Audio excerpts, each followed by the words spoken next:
Vampire War for the Second City is a Vampire the Masquerade 5th edition actual play podcast presented by DM Fiat, with I, Dale, as storyteller. Please be advised that this podcast contains descriptions of gore, depravity, addiction, coercion, and other adult themes. This is not D&D. This is a game where we play monsters of the night who do monstrous things.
They're all around you. Welcome back, everyone, to another session of Vampire War for the Second City. We're getting pretty close to the end game now. The gloves are off, and shit's about to hit the fan. It is March of 2021, 3 months since the end of our previous session. But before we continue on with the story, we have some downtime to take care of. Most of the players accomplished their downtime actions off-screen, and when these become relevant, I'll summarise what happened for anyone who may be listening. But there were a couple actions that were saved specifically for this session so that we could role-play them out. So we turn to Hope. In Hope's downtime off-screen, she, starting to feel that things were about to get more precarious, decided to secure a second haven. And so, using her newly found status within the Anarchs, she acquired a secondary haven in the old docks of Footscray. She was led to a shipping container out on the docks, and the Anarch who showed her there noticed the puzzled look on her face as he gestured towards the inside of the shipping container, as she was looking at him and silently asking, "Is this it?" Then he stepped forwards, cleared away some dust on the floor of the shipping container, and revealed a metal manhole cover, which he hoisted up, revealing a long-forgotten World War II munitions bunker. Hope climbed down the ladder and found herself in something she feels will be very adequate for her needs. A small, cramped, windowless, lightless concrete square embedded in the ground, but it has a mattress, some shelving to hold emergency weapons, and best of all, a miniature bar fridge and generator, fully self-sufficient. Hope stocked this with bags of blood for an emergency, thanked the Anarchs for their kindness, and promptly hoped that she would never have to use it. Now we come to Hope's on-screen downtime activity. If you'll recall, last session, Hope was struck with a permanent penalty to her resolve as a result of Michael Gardner's true faith. And this is something that has haunted Hope for the last 3 months. Please go ahead, Hope, and explain how this lack of resolve has manifested within your psyche. For the first couple of nights, it was basically she had trouble getting out of bed. Huge amounts. And it took a lot of lying there and looking at her hoard, because Hope's particular hoard is mementos of people whose lives she's improved. And so she's surrounded the bed with like a scrapbook explosion. There's pictures of people that she's interacted with, that she's helped even in small ways. And there's physical tokens like medals, buttons from their clothing, takeaway boxes, in some cases pens or something that she's borrowed and never given back. And Bertram II's jacket, among other things. And those eventually give her the strength to get out of bed, but she can't help but feeling she's going through the motions. There's a part of her drive missing that wasn't there before. And slowing down at work, taking more time, questioning over and over again, well, what's the point of this? If you're just going to be a monster no matter what you do. If no matter what, and memories of that homeless guy's head hitting the floor when she dropped it. It's like, no matter what you do, this is how it's gonna be, and it's not gonna stop till you stop. That's the kind of feeling that's been running through her head.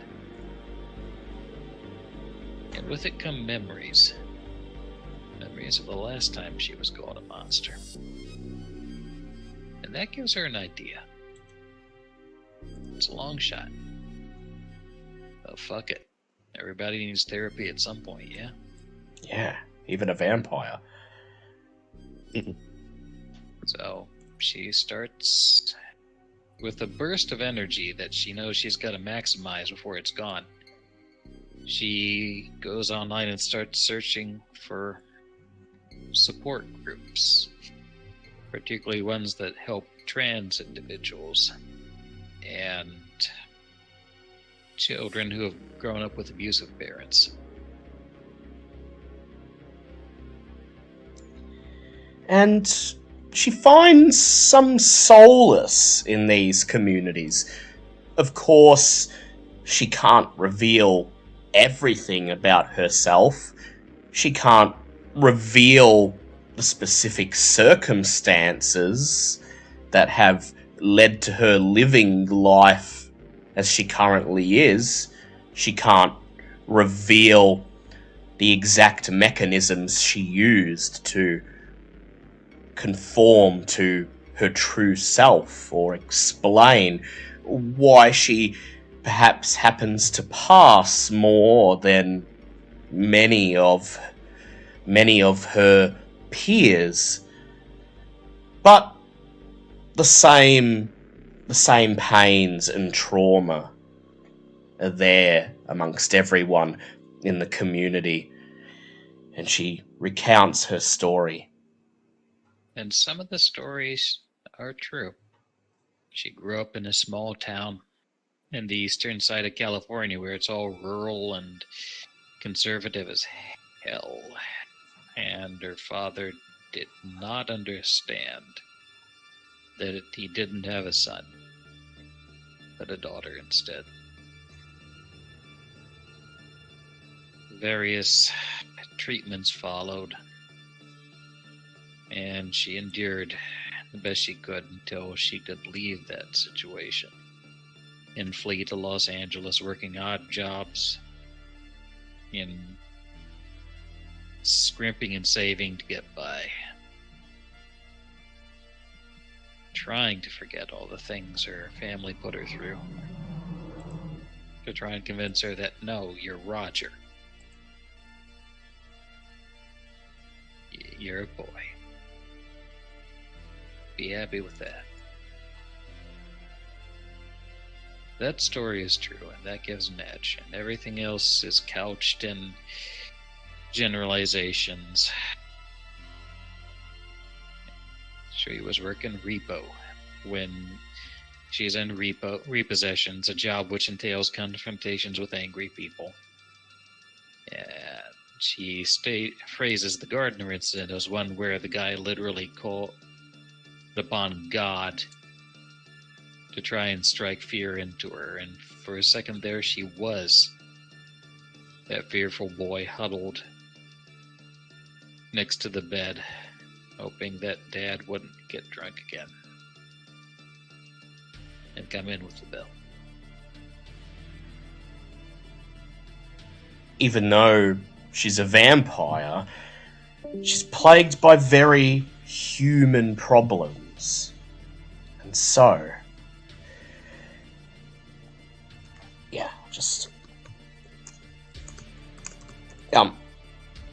so she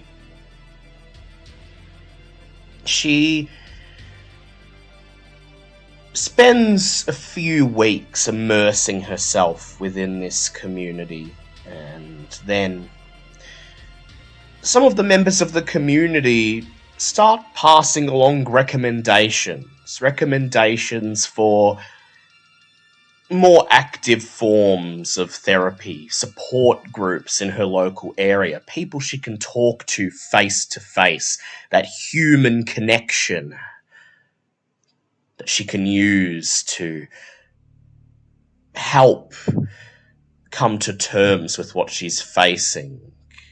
And she wonders, can a monster even make use of such a connection? But she reaches out regardless, first to Claire, her touchstone, who she's been rather estranged from for the last several months, as the Kindred world and all of the horrors it thrusts upon her have dragged her away from Claire. But Claire is happy to see her after all this time, and it's as if no time passed at all. Claire is always there, always willing to help. And she quickly allows Hope to get in contact with one of the local support groups. She helps Hope skip any waiting period, fast-tracks her, gets her right into the next session that very week. And so Hope sits there in the group, in a circle of like-minded people who look upon her with looks of concern and care. And I'd like you, Hope, to go ahead and please make a composure and insight roll. So, probably no surprise I'm going to rouse the blood for this. Yes.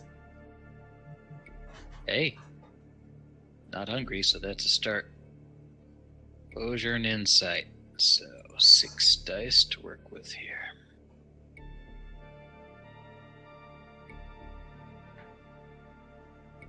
Three successes. 3 successes. Very well. That will be enough. So, Hope regains her lost point of resolve for this session. And although a few sessions with this therapy group is enough to bring her some measure of temporary peace, help her to understand that no, she's not a monster, and vampires, despite their status as immortal beings of the night, are allowed to be plagued by very human problems, and just because they may no longer be human doesn't mean these very human problems aren't things that will affect them. She realizes that it's going to take some time before she can learn to be fully comfortable with what happened. She can't simply reverse a lifetime of prejudice and trauma. And although she's come to terms with what happened there against Michael Gardner, although she's learned and come to rationalize that as this force of overwhelming true faith against a vampire, she'd like to continue attending these sessions, and so every downtime she'll have to repeat this in order to keep that point of resolve. Besides, it's not just against her. About her, there's a lot of people can use some help from these sessions. Yes, exactly. People learning from Hope's experiences, what she can share with them anyway. There are some parts of it that she could never share with anyone. And so we move on. Derek, I believe we did all of your downtime off screen. Yeah, all mine were done off screen. Yeah, so just for the sake of anyone listening, Derek had quite a productive downtime. Derek decided to start to get his chips into place within the Chantry, becoming disenfranchised with Cypher's rule and his seeming unwillingness to help the Chantry at large prepare for what is to come. Derek spent most of the 3 months between last session and now immersing himself fully within the life of the Chantry, the life that he was spared in his early nights, but which many neonates still endure tonight, never having been released into the outside world. He devoted himself fully to the service of the local Tremere, just like in his early nights before the establishment of the church. Most of the work was tedious, preparing ritual components for senior members of the clan, analysing blood resonances and scouring arcane texts for obscure pieces of history and lore. And it makes Derek pity the neonates who, unlike him, never got the chance to establish their own existence outside the Chantry. By the end of his second week there, he's grown utterly sick and tired of the Chantry and its surrounds. The open, modern campus of Melbourne University begins to feel like a prison, but in the end, it's worth it. During this time, Derek picks up on a general sense of unease within the Chantry. The few Tremere who've been tasked by Cypher to investigate the Second Inquisition and the Sabbat infiltrators are forbidden from discussing their work with other members of the clan, leading to many neonates and even a few ancillae who believe Cypher is failing to safeguard the entire Chantry. There's even a rumour that Cypher isn't working to protect the Chantry at all, but rather using the perilous situation in Melbourne to advance his own interests, namely to make a move against Thornton Adams' bid to overthrow the Prince and establish Praxis. While the Tremere traditionalists insist that Cypher's interests are the interests of the entire clan, and that every Tremere seeks to benefit from any such plan, disillusionment is building among the lower-ranked members. And during his research, Derek uncovers records within the Chantry library that speak of a schism that occurred some 20 years ago, causing several members of the Chantry to declare their allegiance to House Goratrix and align themselves with the Anarchs. The records are vague, and any significant detail is heavily flavoured against the members who left, referring to them as traitors and deserters. But the cause of the schism appears to be a sense of dissatisfaction with the appointment of Professor Cypher as head of the Chantry after the departure of the previous head to Europe. Reading between the lines, Derek understands that some felt Professor Cypher was ill-suited to lead the Chantry due to his position on the Primogen Council, which would demand loyalty to the Camarilla and the traditions above the interests of the Tremere. So, with all this in mind, Derek mentions to his mauler Seth that he suspects Professor Cypher may have loyalties that lie outside the clan, and Seth agrees to help Derek lay the groundwork for a potential contingency plan in case Cypher becomes compromised. Derek, feeling that all of the chips are in place, moves on to other interests. He spends the remainder of his time sequestered away in the Chantry Library, learning the ins and outs of the Camarilla, studying in great detail the Convention of Thorns, the meeting between all of the vampire clans back in the 1400s that resulted in the creation of the Camarilla. He learns the very letter of each of the Camarilla laws and the loopholes, the old, obscure, half-formed traditions that never quite caught on but are still technically valid and can still be enforced. With these tools, he feels that very soon he'll be able to make some move. The final downtime activity that Derek performs is to get everyone together. Derek, Sylvia, Hope, Vincent, and the Thin Bloods for an impromptu pizza party. This proves to be a mostly, thankfully uneventful meeting between now good friends, begrudgingly on Vincent's part at least. But it does yield some useful intel. Namely, that there's a rumour among the Thin Bloods that Thin Bloods are going missing.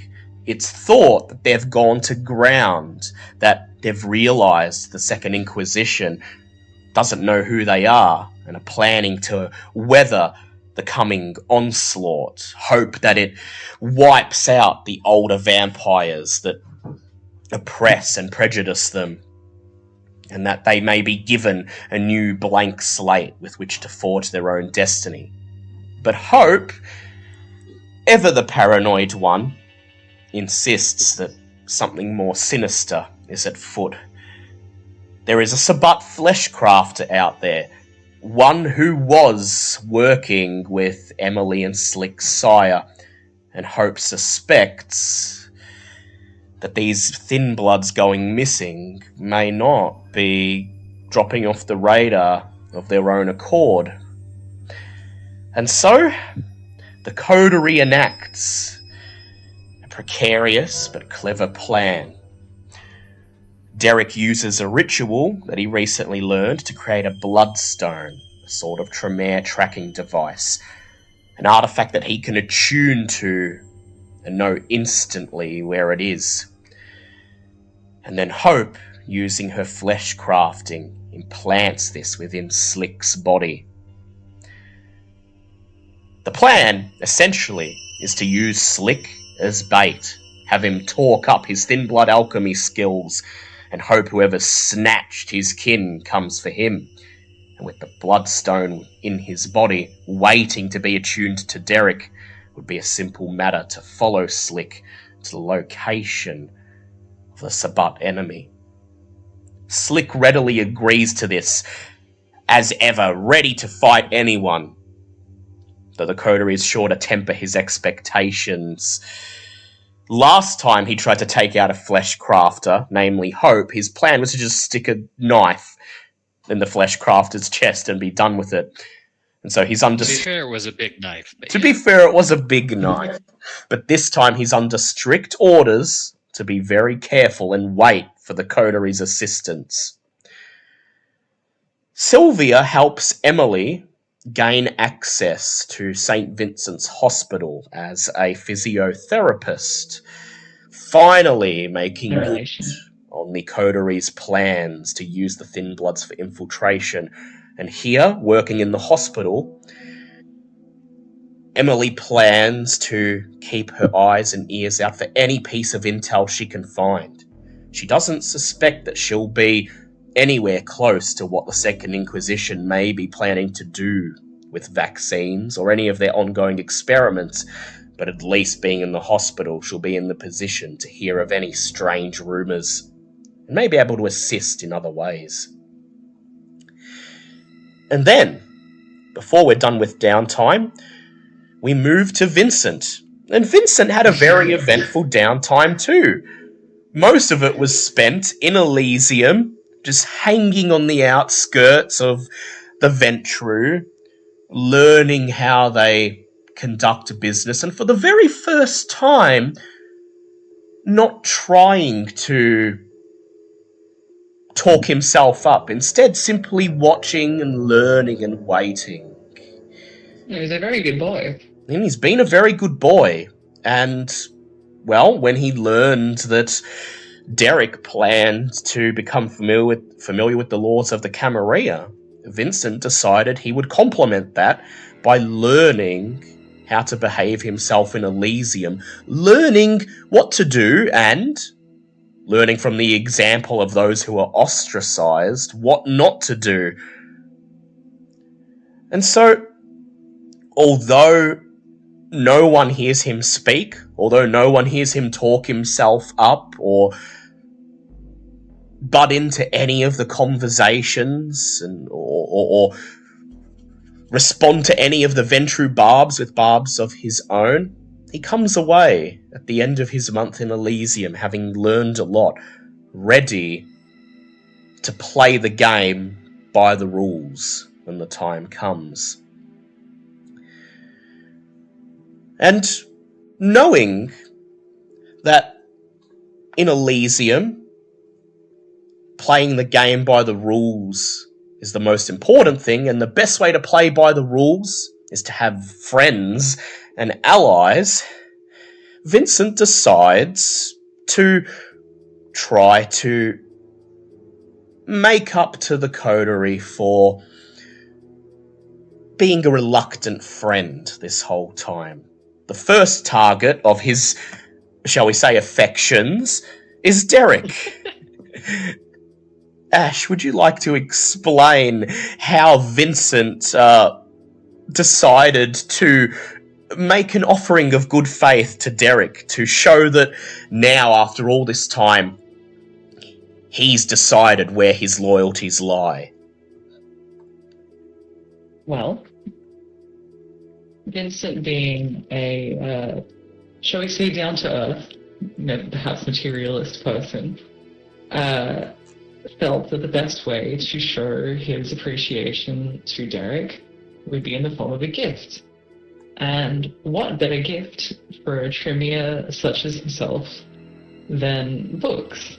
But that would be a little bit too mundane. So Vincent arranged to have a brand new library installed in Vincent's haven, in Derek's haven. I did not consult Derek on this beforehand. It was a surprise gift. Yes, yeah. So, noticing that Derek spent most of the last 3 months on the campus of Melbourne University, deeply immersed within the Tremere Chantry, Vincent decided to take advantage of his absence by surprising him with renovations to the church. And so, pulling some favours and leveraging the Merryweather name in the mortal community, Vince was able to recruit the services of a construction company that was once a subsidiary of his father's holdings firm.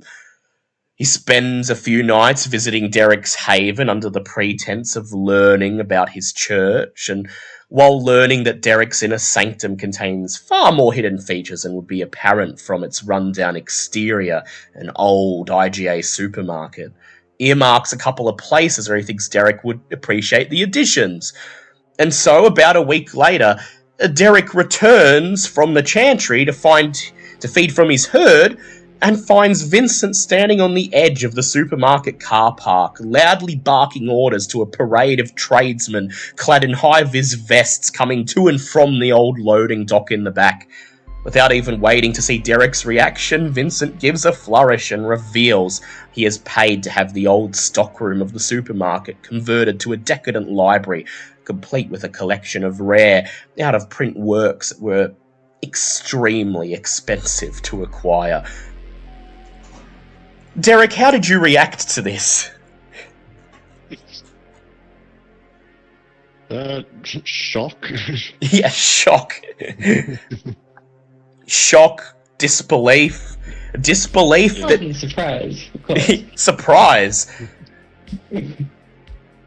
perhaps even yelling at Vincent at first, demanding to know how he'd brought these mortals into his haven without asking him. But Vincent just smiled, as he always does, and tossed another book into Derek's hand, flipped over the book to read the title, Werewolves Do Not Tread in Their Path.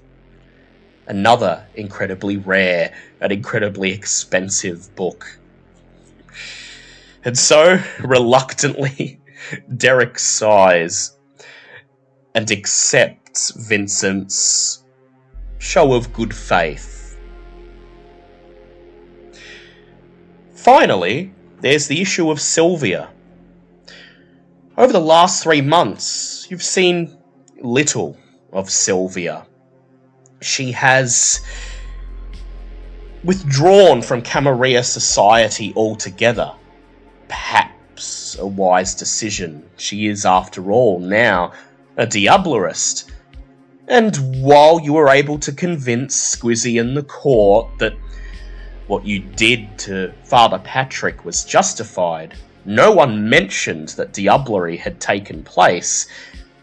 And so, just to be safe, Sylvia decides to throw in with the Anarchs. She becomes part of Baron Sue's inner circle, and the Anarchs do their very best to hide her away from the Camarilla, at least until things cool down. You get the impression that she would like to assist the coterie in their moves going into the end game, but it's just simply not safe for her at the moment. And indeed, the one time you did see her, during the impromptu pizza party, where the plan with the Thin Bloods was formed, her personality had taken a marked change. There was something about Sylvia, something about the way she held herself. She was more regal, more arrogant, perhaps even cold. Definitely an element of her humanity had been lost. And so you think perhaps the best thing is to just leave her be for the time being.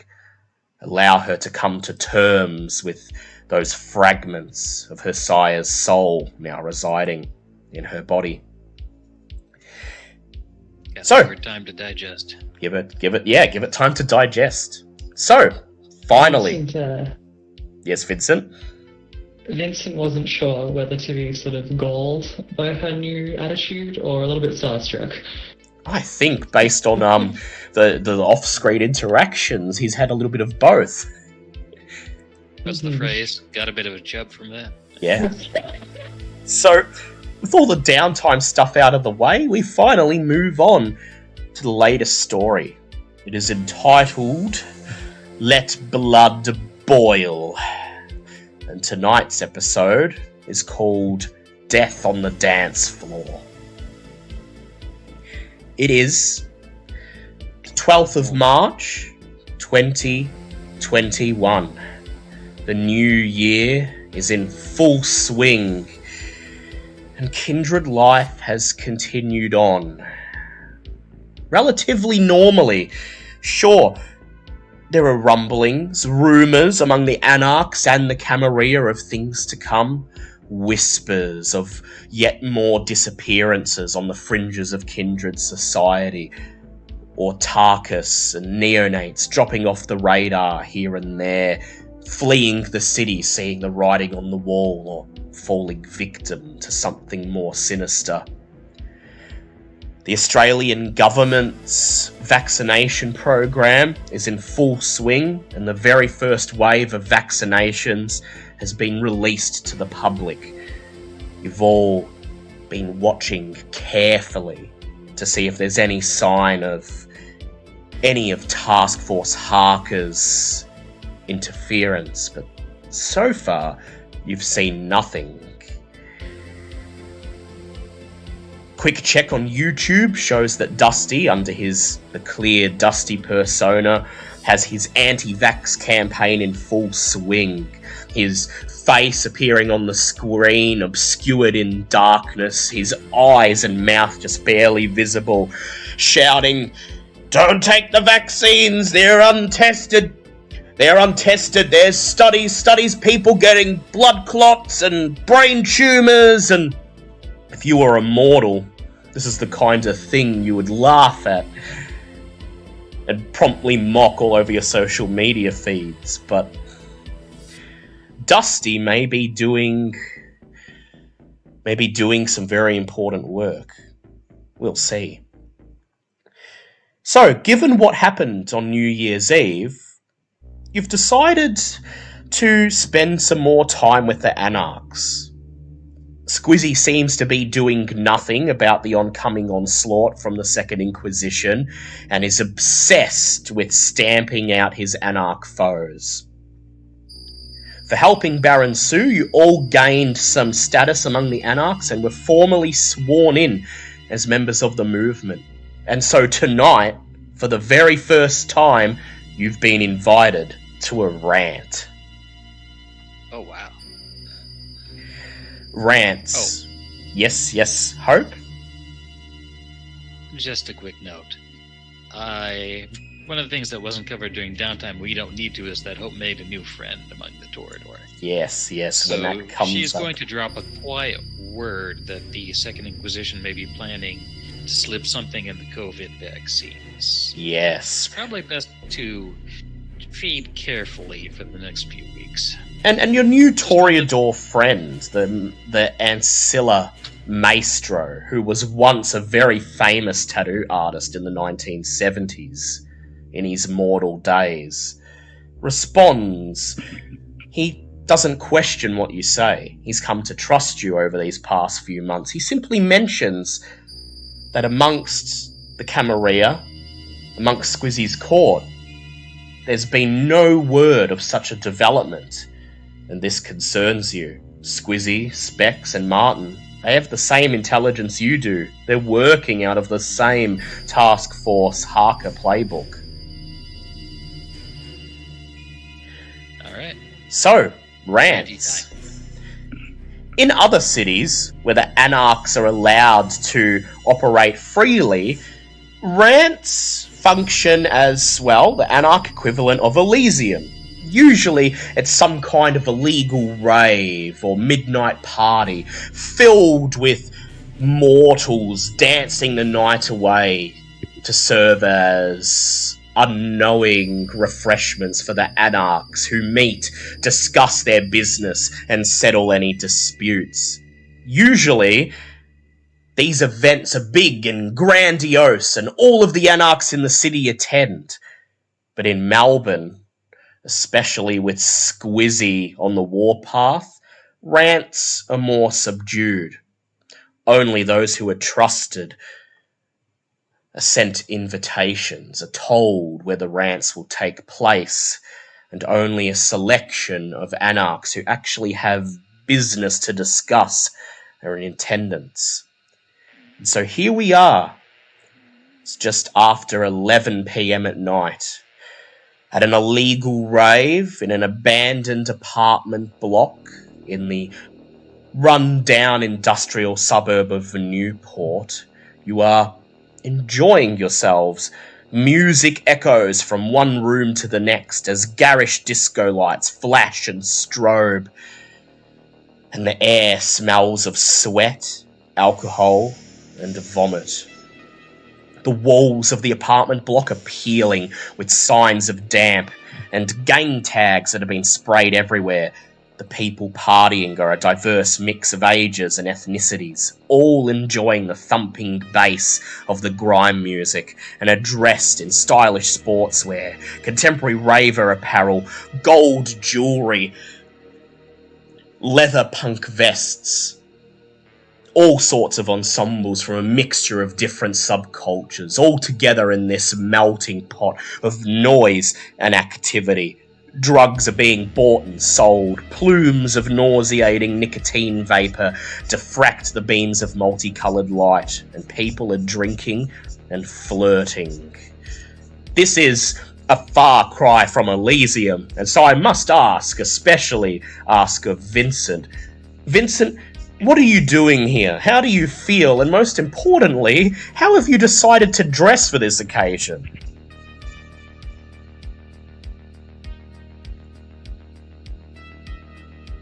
Ash, you might be muted if you're there. Sorry, my concern was off. There we go. Yep. Vince is dressing pretty much the same as normal, just sans the dinner jacket.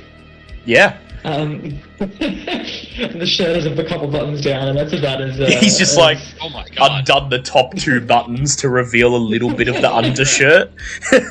maybe, He's blending in. maybe like popped up his collar a little bit, but No, that's a bit too much. That's just too far. And what's his opinion of this debauchery all around him? Oh, he's none too impressed. None too impressed. He's here for the coterie, he's here to make connections, and hopes he won't be spending much more of the night here. Hope, how about you? Oh, Hope's party. Hope's getting into it. Yeah, Hope's getting into it. This is a mix of mortals and kindred, yeah. Yeah, there's some anarchs here and there. Most of them you don't know, or you know them only by face. There's a couple faces you recognise here and there. Sis goes around, so is Jackie. Slick's over in the corner doing the monster mash on his own as taught by Sylvia's ghoul. Emily is not present, although when you ask Slick, he informs you that Emily's been pulling 12-hour shifts at the hospital, and when she gets off, she's exhausted, and so in a very unusual thing for a vampire, she seems to spend most of the night now just relaxing and catching up on sleep. A very human activity. Man. Oh, that's cool, actually. I'm glad she's taking that self-care. Yeah. Derek. So I'll chat with... Oh, yep, sorry, go Hope. Yeah, so I'll chat with Slick and make the rounds and probably spend a while with Jackie just socializing and catching up. Yeah. So you chat with Slick, he tells you how Emily's been doing, and he passes on a piece of information that Emily told him, and that's that the first bunch of vaccines have arrived, and that she's been encouraged to refer her patients to get vaccines. In fact, it's been made mandatory. She can't provide them with any physiotherapy at all unless they've been vaccinated. And she hasn't noticed anything strange about this. But one thing she did notice is that all of the vaccines that the hospital's taken shipment of appear to have been produced by the same company, a pharmaceutical company by the name of Magadon International. And as you hear this, there's a rumble, there's a couple neurons that fire in the back of your brain, and you remember so many months ago Sylvia's intel from her touchstone within the hospital and the coded messages within Martin's book of Second Inquisition intel. The SI had purchased holdings in Magadon International. Whatever's... Team Unicorn. Yeah. Whatever's going to come to pass is just around the corner.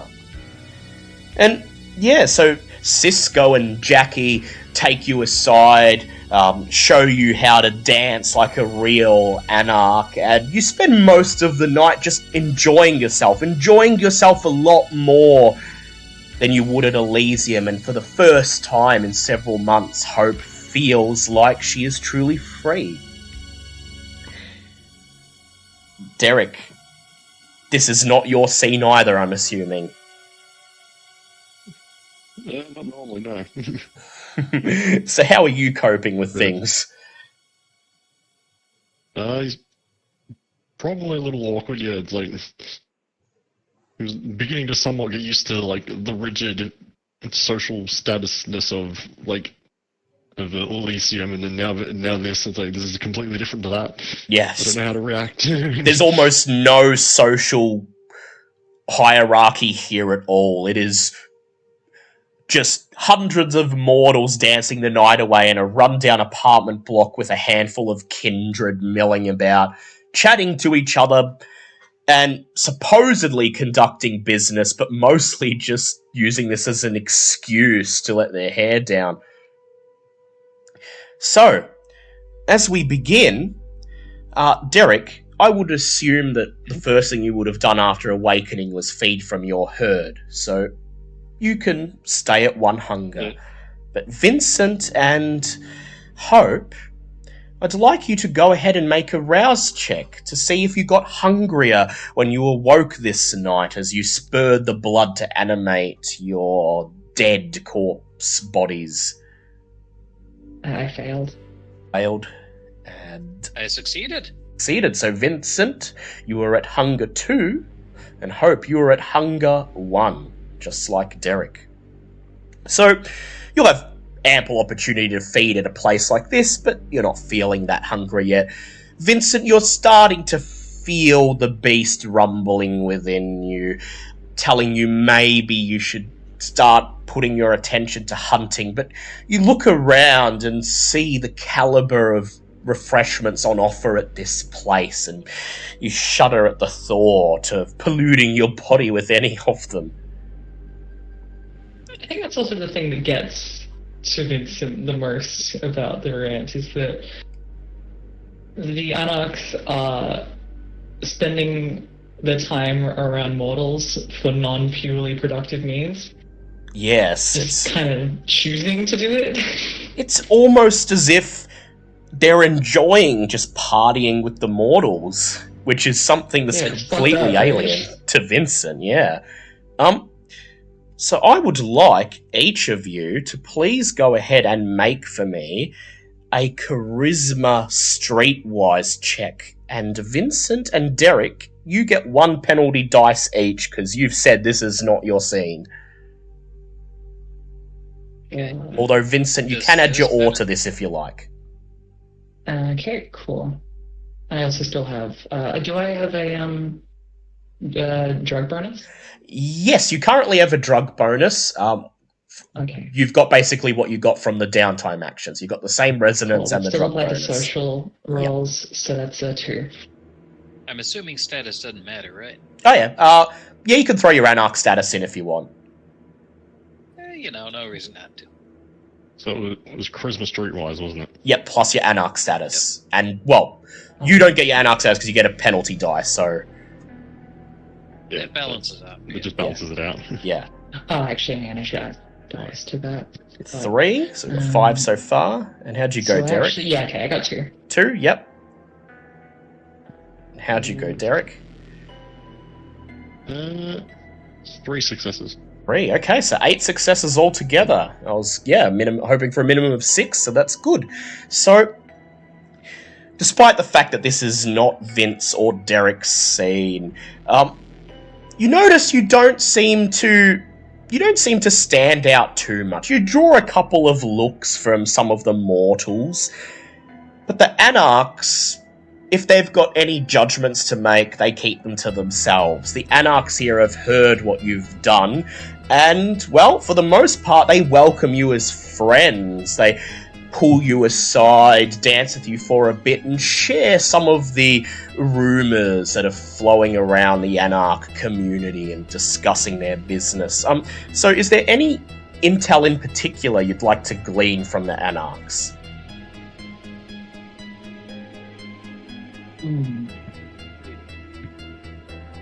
That's a good question.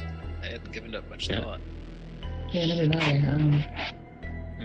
Well, I'll say, first of all, one of the first things you noticed when you came into the rant is that Baron Sue doesn't appear to be in attendance.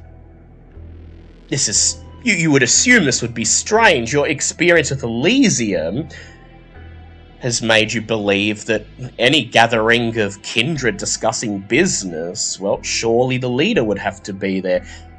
You can't imagine Elysium without Squizzy present, so it's odd that Baron Sue is not enjoying the festivities tonight. And indeed, you're told by several Anarchs that normally she would be here adjudicating over Anarch matters and partying herself, and you're assured that she, despite all appearances, is a bit of a party fiend.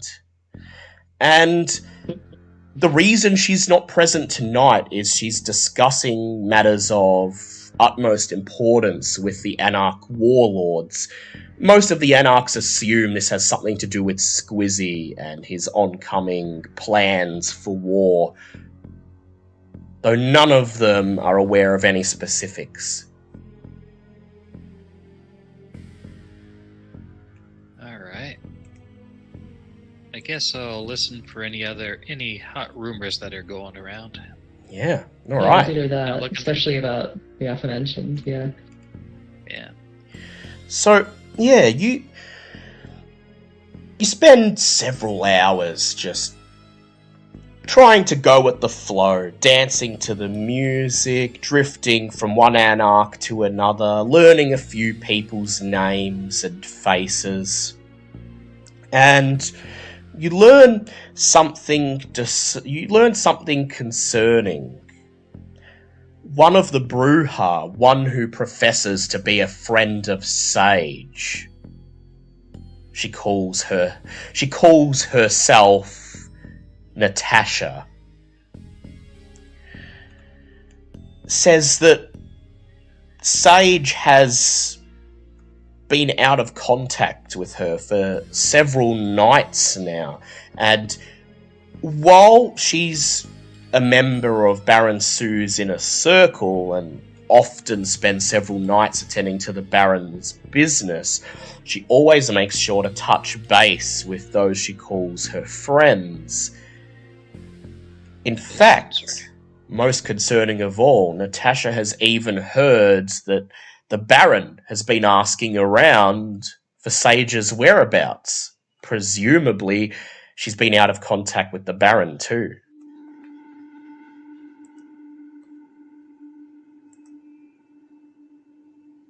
Oh boy. Natasha fears that Sage is just the latest in an ongoing string of disappearances. These disappearances that she mentions with a hushed tone, leaning in, telling you that over the last 2 weeks or so, at least 4 or 5 Anarchs have seemingly dropped off the radar. This is not counting the Thin Bloods that have gone missing. Yeah. She shrugs and she says, "Oh, well, look, I bet it's nothing.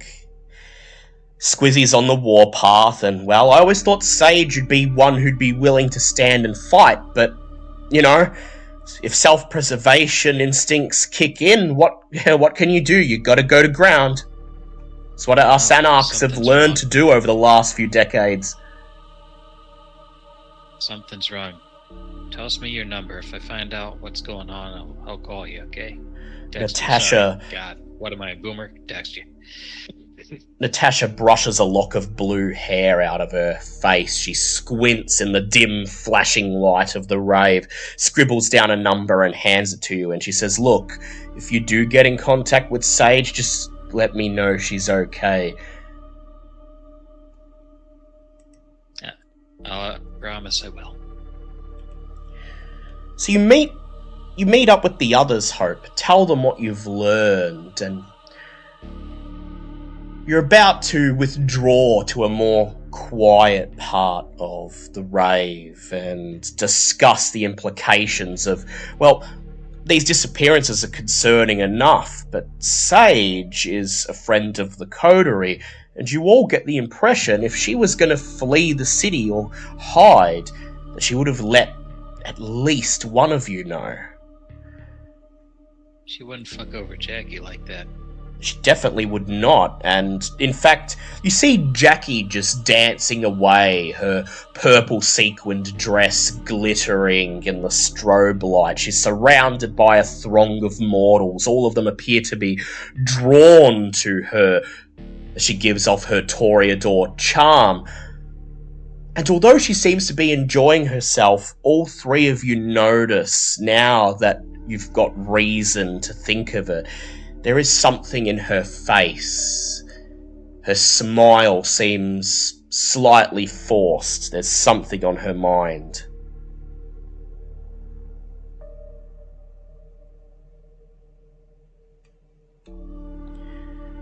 Is there anything you'd like to do? Any other questions you'd like to put to any of the Anarchs present?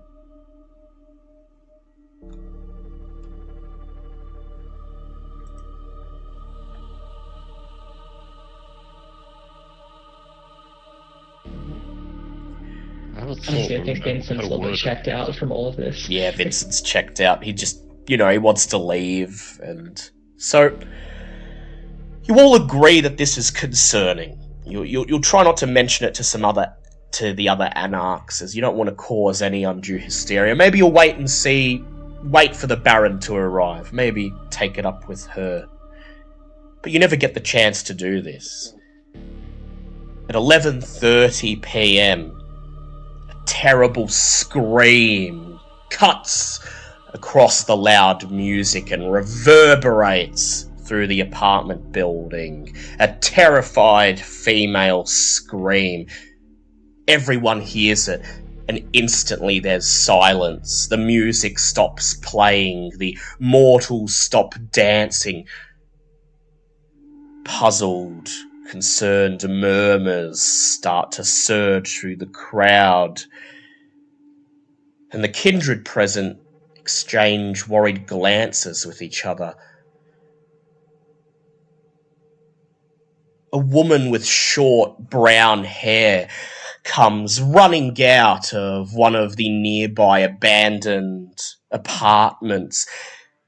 There are tears running down her face. Her hair is all disheveled, and she's in great distress. Everyone instantly turns to face her in silence. She looks back into the crowd, lets out a sob, and she says, My friend's dead, please! Somebody call an ambulance, please! I'll go running in there. Yep. Vincent, Derek, what are you guys doing? Yeah, follow behind to investigate, yeah. Yep. You leap to action. Going to just slap on Aura and just encourage her to calm down. Yes, good idea. So, Derek and Hope immediately spring to action. You push through the crowd and rush towards the woman. You see a couple of the Anarchs moving. They don't seem to be making any great effort. There's no rush. A couple of them step into the crowd and start trying to calm the crowd down. And you see Cisco just casually strolling across the dance floor towards the distressed woman. By the time you reach the woman, the Anarchs who are calming the crowd seem to have done their job. The music starts up again, and after a few seconds, the partygoers continue dancing as if nothing happens. Vincent, as you reach the woman, she runs towards you and buries her face in your shoulder and begins sobbing. Please, call an ambulance. She's dead. She's dead. And you're going to do your very best to calm her down. So you've got your oar on. I'll ask you to please go ahead and make a charisma subterfuge check.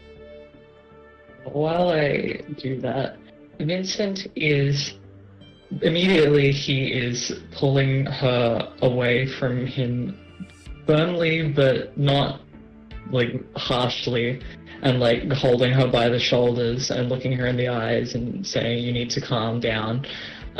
So that was charisma subterfuge. Yep, go ahead. It is 9. Jesus. 5 success. This is what he do. Yep. Mm-hmm. Push her away from you and firmly tell her she needs to calm down. That nothing will happen if she's hysterical, and She sobs a couple more times, and then she wipes away a tear, and she's silent, and she looks up at you, and she says, "Please, you have to help my friend. She's had an overdose or something. We were sitting there talking. I was showing her things on my Insta, and she clasped her hand to her chest, and she just dropped." Okay, can I see the other two? The other two have moved. They've pushed past her, and they're going into the apartment. You see them swallowed up by the darkness on the other side of the doorway. Okay, to keep things contained, Vincent is going to say, "Come with me," to her and bring and follow the rest of the coterie, but keep her very much in close proximity. To you, yep. The woman nods silently, pursing her lips, and you step across the threshold into the abandoned apartment with the others. And there you see the source of the disturbance. In the apartment kitchen, there's a young woman lying on the floor in the corner of the room. It looks as if as the woman said, she's just dropped dead. She's lying on the floor, spread-eagled, her blonde hair scattered around her. She's unmoving, and her eyes, emotionless, expressionless, just stare right through you as you step up to her. The woman sees her, and again she clasps her hand over her mouth, and she says, "Oh, her name's Kim. I don't know what happened. It was so sudden." Right. I will make a show of going up and listening to her chest, and I also sense the beast at the same time. Yep. So go ahead. Total failure. Yeah, total failure. Alright. Hang on. What do you guys think? This worth the willpower? It's up to you. Yeah, I'd say so. Unless All you right. unless you have something that might help, Derek. Nothing I can do.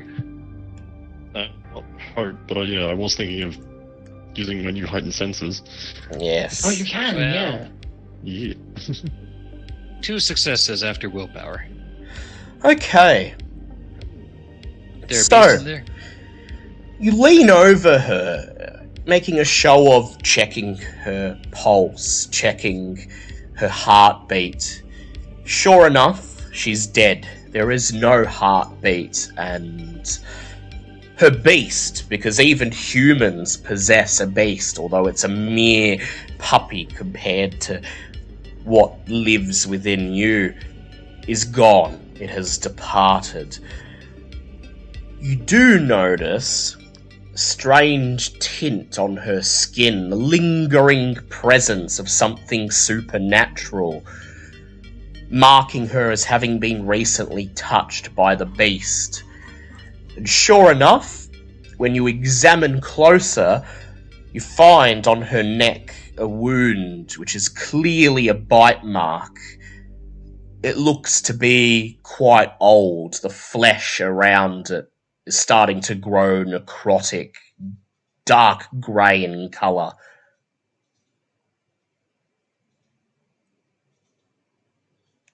That's bizarre. Does it look like it just reappeared, or? You know, it looks like it wasn't visible. It wasn't visible at first because a lock of her hair was covering it, but the trace of the beast made you aware of its presence. So you brush away the lock of hair and you see it, and it's definitely not fresh. You probably won't be able to tell how old it is unless you do a detailed examination of it, but it's obvious that this is not a recent bite wound. The pallor of the skin around it is the dead giveaway. Yes, Vincent? Well, I do have. At this point, Vincent is acutely aware of how sus everything looks, and so he's going to, bring the girl into another room and say like, my friends are gonna like take a look at this. I don't feel like you need to see this right now. And maybe he'll ask her name as well. She nods as you lead her away into what was once the lounge room of this apartment, and you sit her down on a moth-bitten, collapsing sofa. She nods and she says, Rachel, and shouldn't we call an ambulance or the police, or... Okay. First of all, Rachel, has your friend, like, taken any substances or anything like that? He's trying to, like, implant a seed of doubt that it might be, like, self-caused at this point. Go ahead and make a manipulation subterfuge check. Sure. 8, 9, 10. Shoot, 4 as well. That's 5 successes. She bites her lip, she thinks, and then she shakes her head and she says, No, I don't do anything like... I don't think Rachel would, but... Do you think? I mean... She would never... She's very uncertain. She keeps contradicting herself, and eventually she says, I suppose it's possible, but no, Rachel's not the kind who would mess around with stuff like that. Kim's not the type who'd mess around with stuff like that. Okay. Because I assure her, like... Okay, I ask because when this stuff shows up, it can cause problems for everyone around the victim, and I don't want any harm to come of you in the process of this, okay? My friends and I, we've dealt with stuff like this before. I just want to make sure that everything goes okay. She nods. Talk to the right people there. And then you see her right hand reaching into her handbag. She pulls out her iPhone and doesn't do anything with it, but she says, but okay, no police, but we need an ambulance. She needs to go to hospital. She can't be left here. This is horrible. Don't worry, we will call an ambulance. Just give me a couple minutes. Can I leave you here for a moment? She nods and she says, okay, but please hurry. Okay, please don't call anyone. Just trust me on this. It won't be long at all, I promise. You leave her sitting on the couch and you return into the decrepit kitchen where the other two are still standing. I'm also just going to be keeping my ear out for her to make sure that nothing goes on. Make sure nothing happens. Yep. So I'd like you, Vincent, to make a wits... Are you going to tell the others what you've said, first of all? Yeah, I will do. Yeah, okay. So I'd like all three of you to make a wits awareness check then, please. Alright. And I could add all specs because my heightened You can, senses. with your heightened senses. Yes, you do. 1 success. Thank God, because my wits awareness is terrible.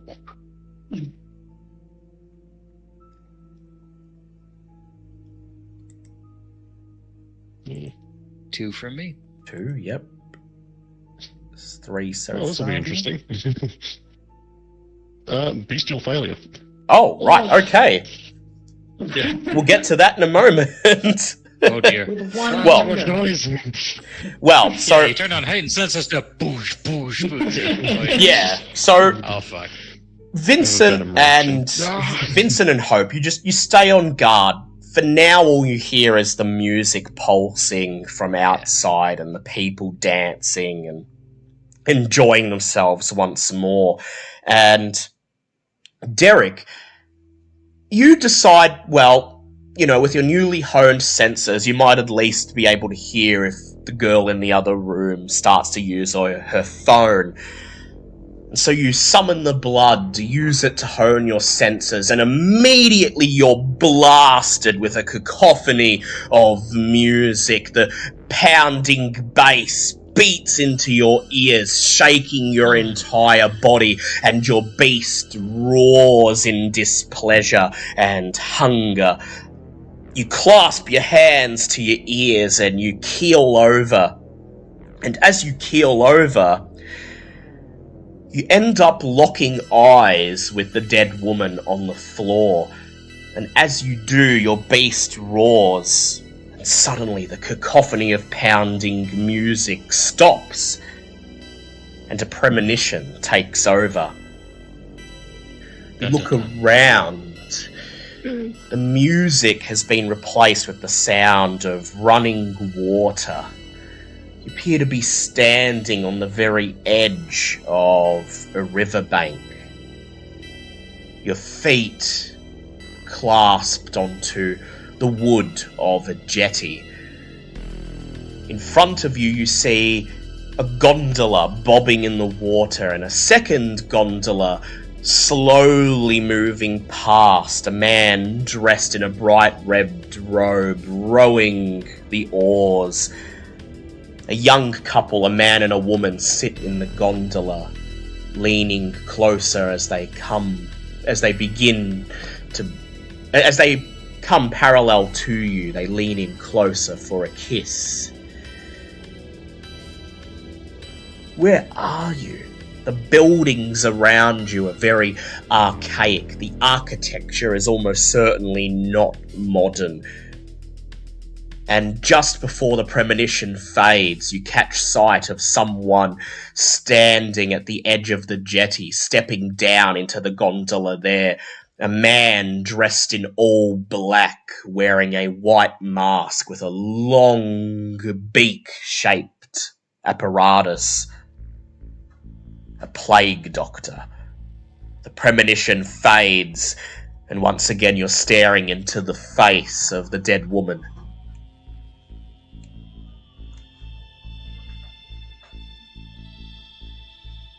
Meanwhile, I'm checking her pulse. Is her hand warm, as if she was recently alive? Yes, her body, her entire body is still warm. Just as her friend says, she seems to have just dropped dead. Okay.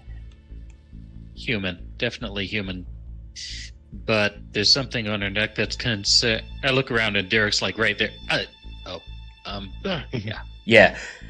You see Derek's head snap up, and then he turns to face you. You recognize this look from Dahlia. He's experienced his first premonition. Oh, it's gonna take a bit to get used to. Okay. What should I just see? She's got a wound on her neck, by the way. It's kind of sus. I turn it for a better look and start pulling open the medical database as I try to use medicine to try and figure out what's going on with that. Yeah, with the bite. Go ahead, make an intelligence medicine check. Not great, but that's okay. One success. One success. Pull up your phone. Pull out your phone, pull up WebMD, start to scroll through you type in the symptoms, which are not many. Sudden death, sudden loss of consciousness, bite on neck, necrotic flesh. And the only thing that pops up that could remotely be similar to what you're viewing here is some kind of heart attack. Cardiac arrest, that's the only thing that meets these admittedly very limited, very vague symptoms. I'll fish in her pockets and see if there's a wallet. Well, Yep. pockets. I'll fish in her purse and see if there's a wallet. Yeah. Yep. You see her purse. Is there a You see her purse. It's lying on the ground about a foot away from her body. You grab it, start rifling through it, and sure enough, there's all her identifying information inside. Her ID, a student ID for the University of Melbourne. Her name is Kim Daring. Apparently, she's studying for a Bachelor of Graphic Design, and she's only 20 years old. And then, underneath her student ID. You see it, and you feel your eyes widen, your jaw drop in spite of yourself. A small circular sticker that she's attached to the back of her student ID. It's got a picture of a syringe with a smiley face on it waving, and it says, "I've got the jab!" Oh man. It's not against us. Vincent, Fuck me. It's not from the... Yes. As you see Hope withdraw, clearly aghast, your finely tuned ears hear a sound from another room. 2 beeps, and then Rachel's voice. "Yes, ambulance, please?"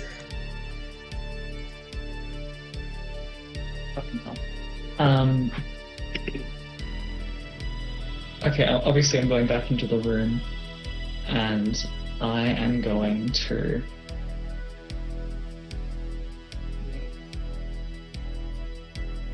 I'm gonna take the phone straight from her hands. Yep. So and I'm you walk going in, to- you see her sitting on the couch, her phone clasped in her hand, and you just walk straight up and reach out and snatch it violently from her hand, and she opens her mouth to say something. Then what do you do? Hi, sorry. My friend's drunk. Ignore this. Sorry. The person on the other end says, "Is everything okay, ma'am? Is everything..." And then you just hang up. And I'm going to look her in the eye and say, "Seriously, please, wait." She opens her mouth. She starts to protest. "But, look, if the ambulance comes, maybe she..." Then her eyes glaze over. And she says, Okay, I'll wait.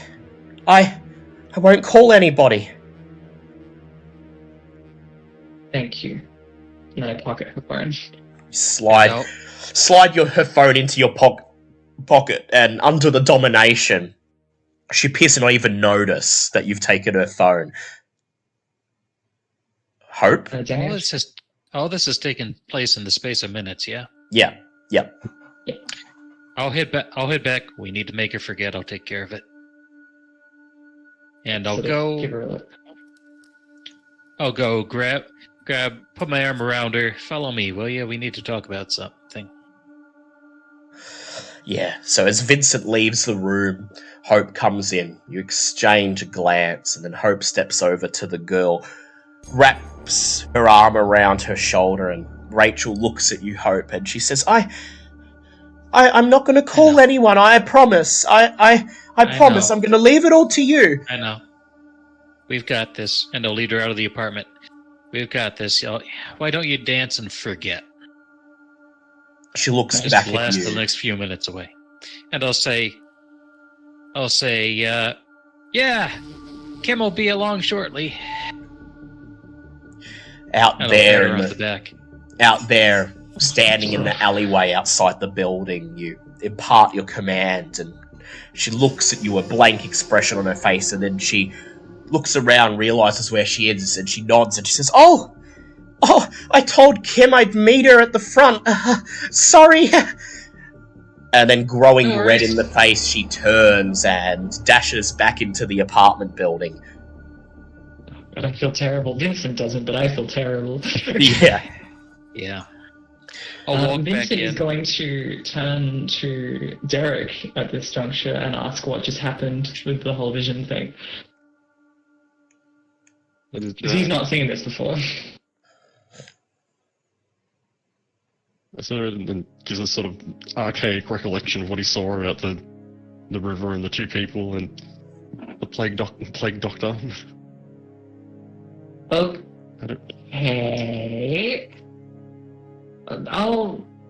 Let's talk about this later. Hope, man. This is what I think it is. This is fucking horrible. As you say this, Hope, you see a bulky silhouette framed against the doorway. And out of the darkness, out of the strobing lights of the party, steps Cisco. He immediately gazes at the corpse, narrows his eyes and looks at you, and he says, "Alright, what do we got? Masquerade breach, or someone being a bit overzealous in their feeding tonight?" We need to find out who was feeding on this one. Because it looked like she had a delayed reaction to the feed that killed her. And worse, I'll hold up the Vax card. Looks like that shit we were worried about the Second Inquisition had something to do with it. He sees the Vax sticker and he nods. Looks over his shoulder, raises his right hand and makes a motion with his finger, a circle in the air. And then he says, "Alright, I've got to contact the Baron. Can I trust you to look after this? Make sure nobody gets in here. Make sure nobody sees her, okay? I'll be back in a couple minutes." Not a problem. He turns. And I'll move the corpse out of sight. Yep. It's an apartment. I'll throw it in an old bedroll blanket over it. Yep. So he turns, steps out of the rooms. Hope walks up, grabs Kim by the arms and drags her away from the kitchen into one of the old bedrooms, out of sight of anyone who might happen to be walking past. I'll look at Vincent. You got the survivor's phone, right? Do you know how to kill the GPS? Yep. Don't want the I'll hospital do it. checking back. Yep, done. Turn her off, yeah. Vincent turns off the location services and then turns off the phone completely. You want to be sure, Vincent?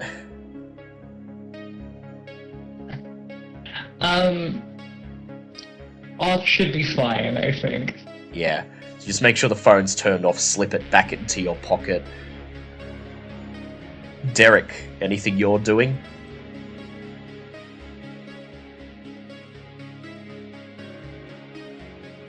At the moment, he's kind of just racking his brain over, like... So none of the location he saw looked familiar at all, did he? Like, No, it didn't look like it was no. like the Yarrow or But anything. I will ask you if you'd like. If you want to, you can make an intelligence academics check, and you may add history if you have it as a specialization. Here's my academic specialization, yes. Hey!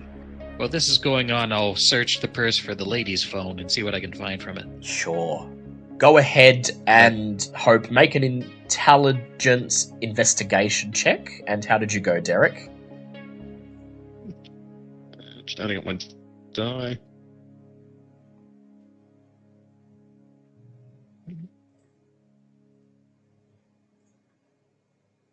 Dang, it's not your night. Oh yeah, what's her password? Crap. Oh, wow. 0. Two successes on my end. Successes? You're racking your brain at what you saw, Derek, and then instantly it clicks. It's so obvious. The gondola, the water, the architecture. It's Venice. Medieval Venice. And then you remember the plague doctor. It's Venice during the outbreak of the Black Death. A time of disease and pestilence. Oh god, not the pestilence. Hope, how did you go with your roll? 0. I Yeah. realized I probably don't have her password, and it's Yeah, locked. you do. You find her phone, and you find her phone. It's buried under a couple old lip glosses, a lipstick, a makeup mirror, a little notebook. It's at the very bottom of her handbag, but you pull it out, and you're going to look through it, and then, yeah, it pops up asking for a pin. 4 numbers. You try 0000 and 1234, and neither of them work. You don't even do a fingerprint? No, pin. Fuck, I had to get a smart one. Yeah, well. You hear footsteps from the kitchen outside, and you whirl around, and there stands a man with shoulder-length silver hair, a narrow eagle-like face, and he's wearing a thick black trench coat that in some ways looks very similar to Derek's. You look, and sure enough, you see the Tremere symbol sewn into the collar. He crosses the room and looks towards the corpse, and he says, Cisco told me you think she's been vaccinated. Yeah. And if it's doing what I think it is, this is pretty fucking monstrous. He nods. He says... See? I show him the vampire bite. He sees it and he frowns. He says, yeah, my sire and I have been expecting something like this. Alistair, by the way, he holds out his left hand. Oh. House I Goratrix. think so. I'll shake. So yeah, Sage mentioned you, I think. He says, yes, Sage. We'll have a talk about her later. More pressing issues at hand. He whirls around, faces Derek. He says, and you must be one of the traditionalists. I suppose you could say that. He says, well, you were among the first to look at the body. Did you see anything particularly strange?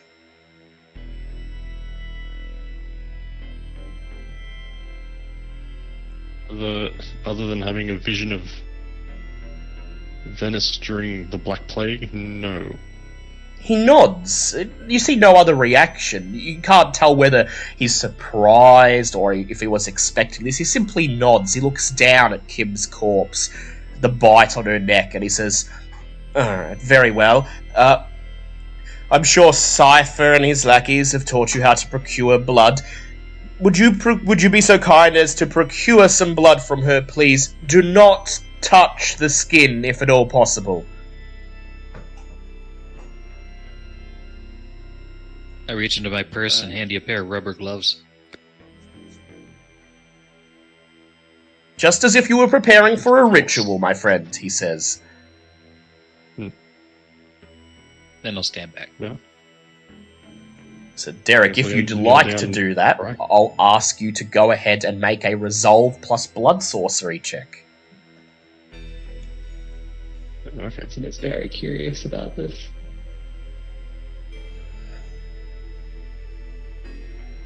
Actually...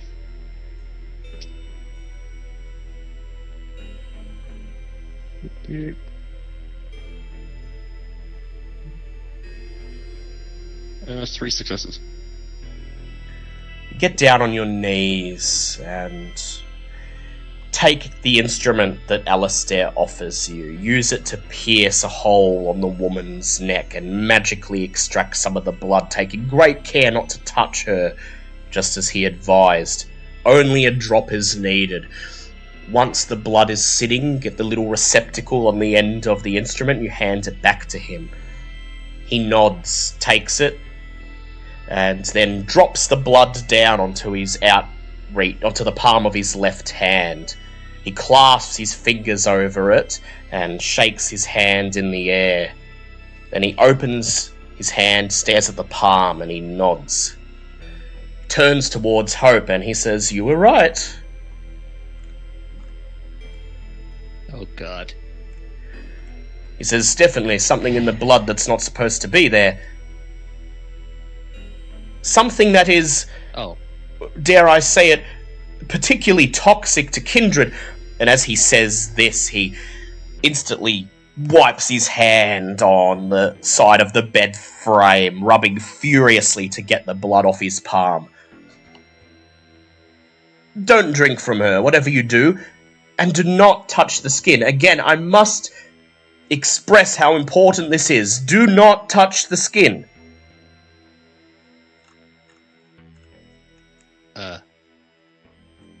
So it can be spread through contact. He nods. He says, "I'm operating under the assumption that it is. Just to be safe, you know." I've already touched it. Am I bound? He looks at you. He says, well, do you feel any different? Not particularly. Let us hope that the I do like virulence of the disease perishes with the victim, though, as the microbes appeared to be alive and well in the blood, let's just hope you were lucky.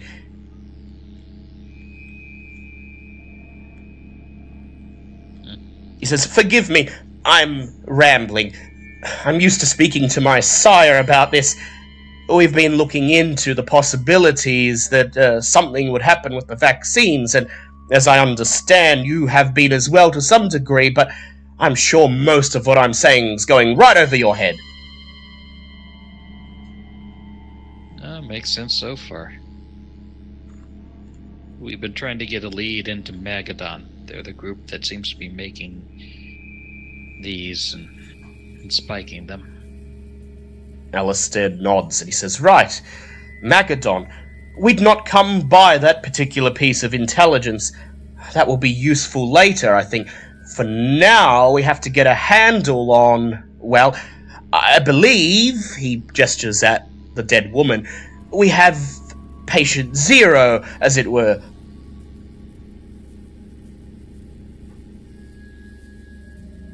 We need to get rid of this corpse. "I agree," he says, "before anyone finds it. Preferably without touching it. Any ideas?" What's left in this apartment? Look around. This apartment's long abandoned. There's an empty bed frame in this room. The kitchen is completely bare, and in the lounge room, there's an old, half-collapsed sofa, and that's it. The party hasn't seemed to have spilled across into this area, and it's not likely it will. There's no lights. The whole place is dim. The only way it's lit is through ambient lighting from the party outside.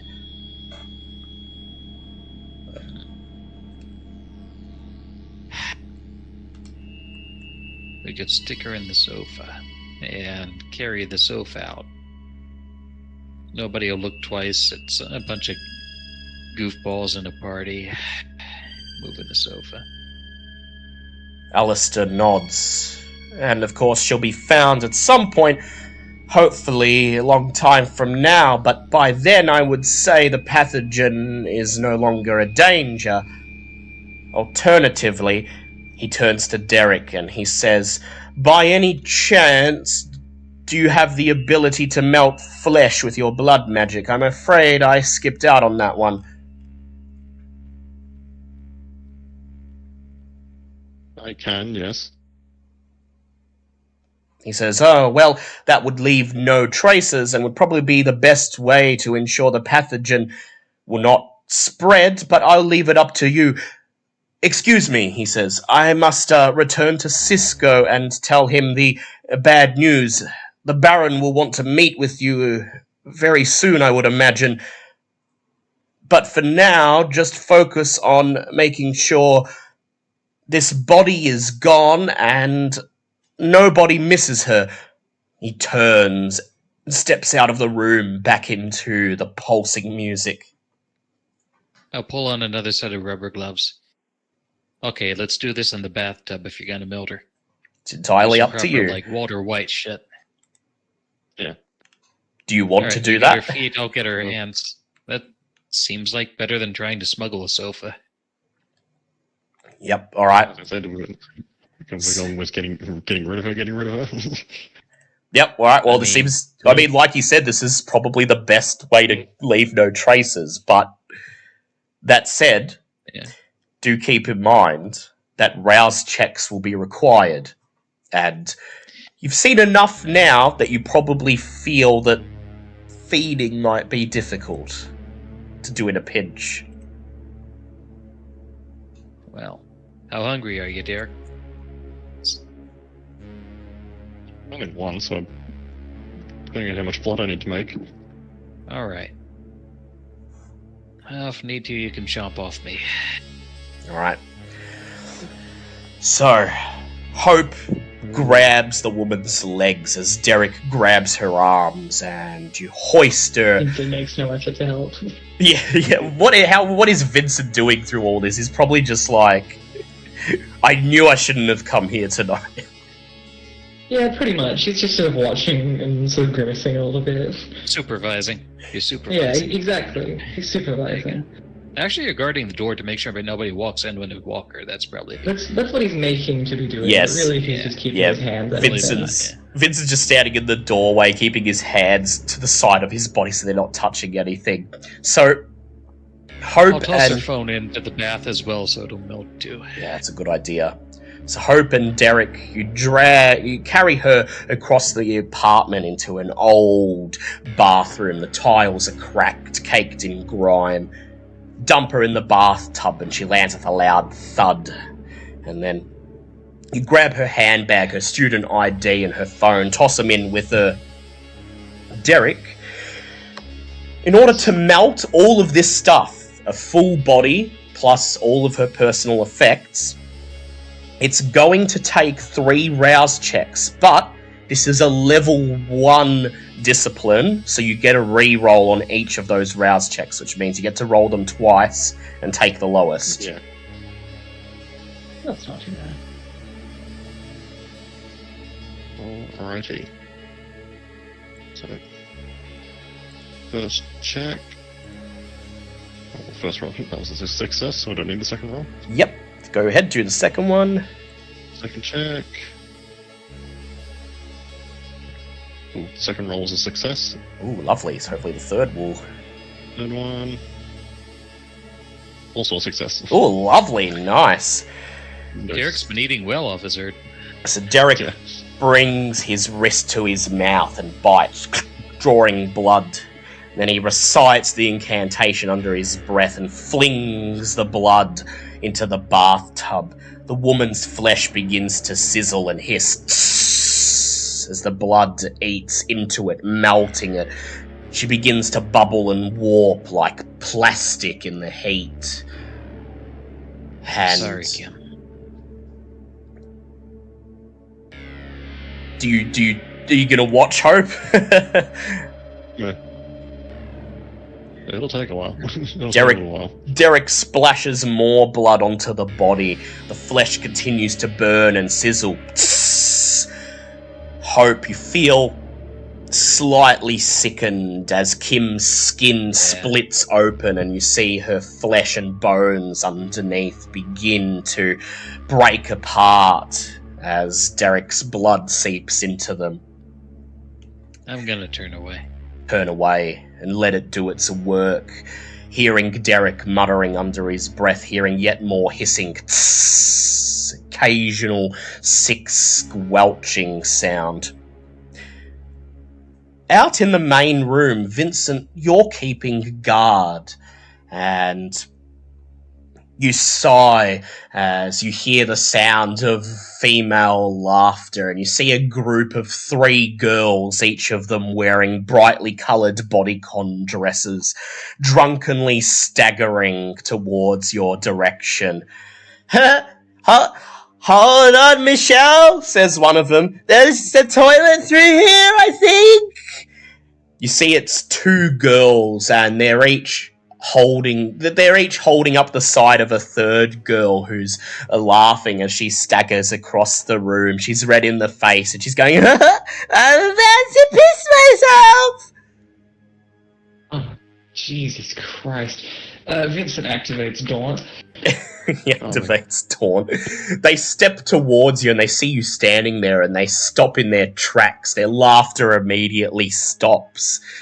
The one in the middle, the one wearing the bright pink bodycon dress, just looks at you and she says, out of the way, creep, unless you want me to piss on you.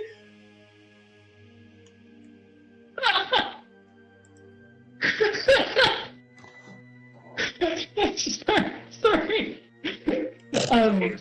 Is this how we find out Vincent's into that?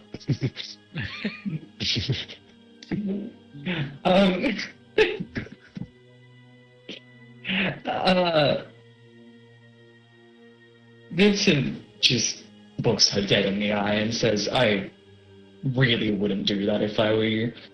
Go ahead. Manipulation, intimidation, add your presence. Yeah.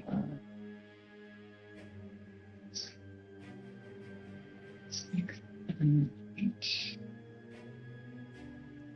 Yeah, that's 4 successes. 4 successes.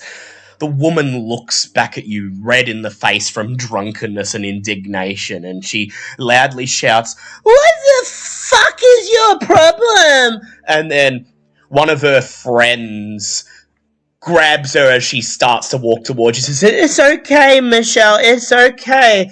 Look, we can go in a bush out the back. Let's just leave this creep on his own, yeah?"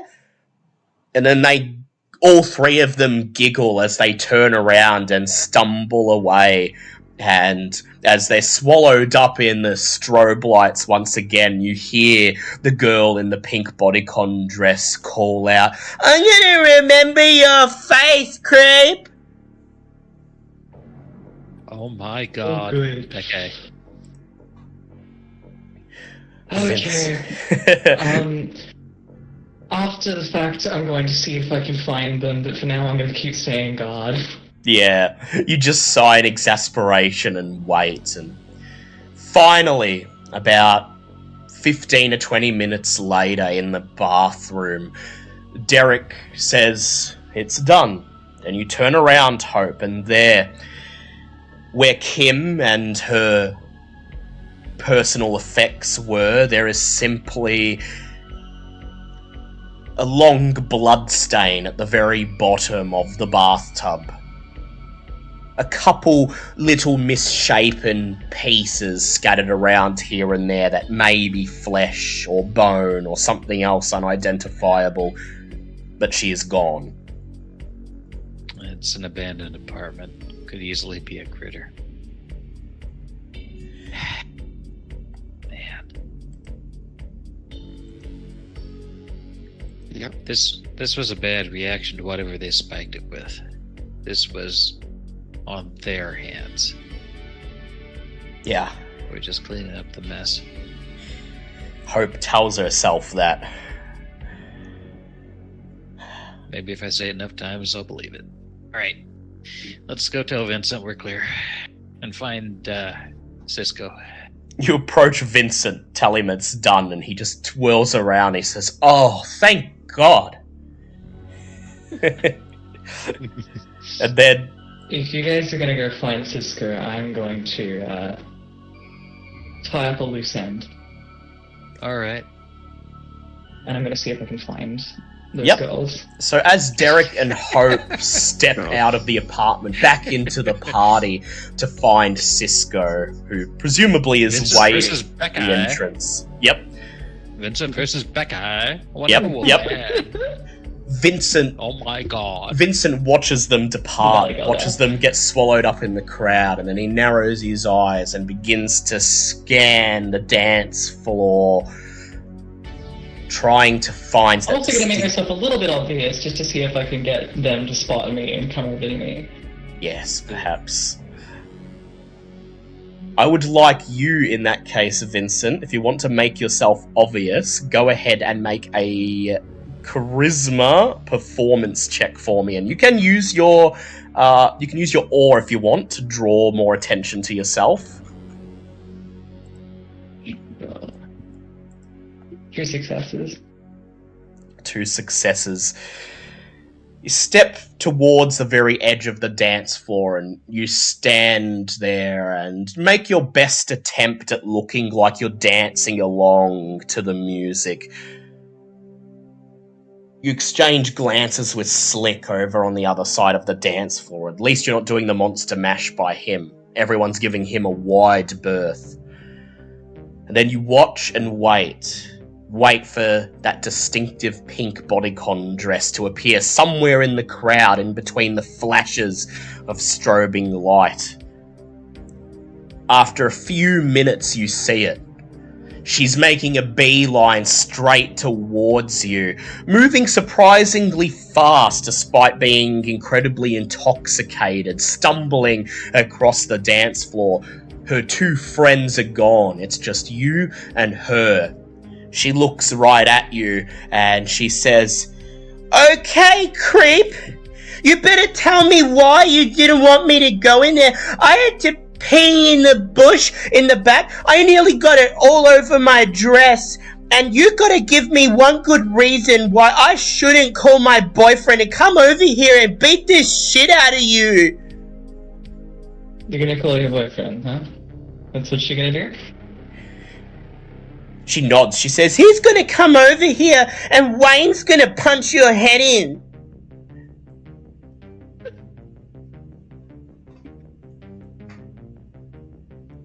I know, Vincent laughs too. Vincent laughs in her face. She drops her mouth in astonishment. She says, "What the fuck? Something's wrong with you." Okay. I assume enough time has passed that I can't just cloud her memory about all this. No, you can go ahead. You could just say, "Forget you ever saw me."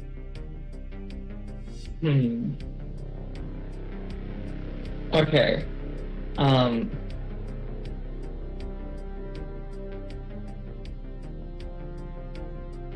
"What are you gonna say for yourself, you dog?" she says, getting more irritable by the second. What was Wayne's last name? She didn't say, but you're gonna ask her? Yeah. She laughs, her turn to laugh back at you, and she says, "How do you not know Wayne Rodden, you dork?" "Vincent, I want you to go ahead and make for me an intelligence streetwise check." Sure.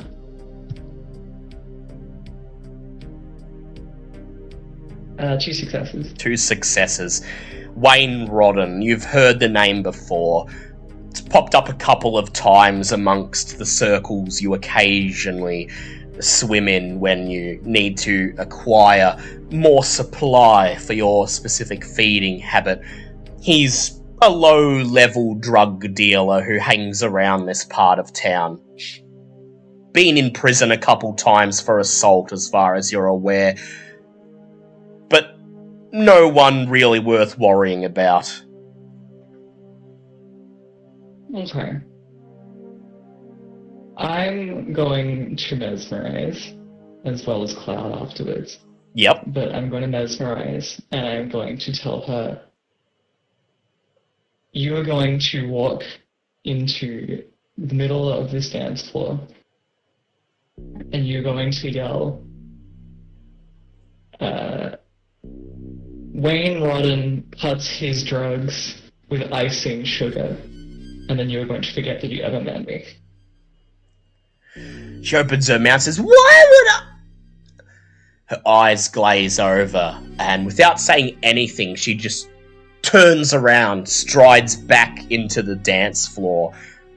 Chuckling under your breath, you turn and start walking away to meet the others, and just as you reach the entrance of the main apartment building, you hear the woman shout as loud as she can, just audible over the music, "Wayne Rodden spikes his drugs with sugar!"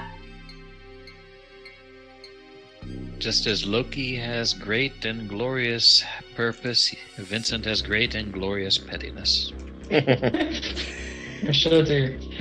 Sugar and drugs is not just a fun little way to pad them out. It can be very deadly.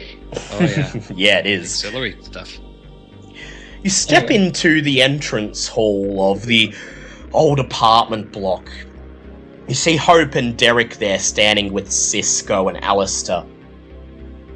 As you walk up to them, Cisco frowns and nods in your direction.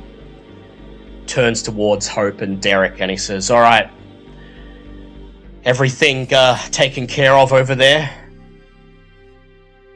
Yep. Nothing left. Alright. We have to, look, I've called the Baron and the Warlords, and, well, like Alistair said, they're gonna want to see you immediately. They're waiting at a place of mine, takeaway shop a couple blocks from here.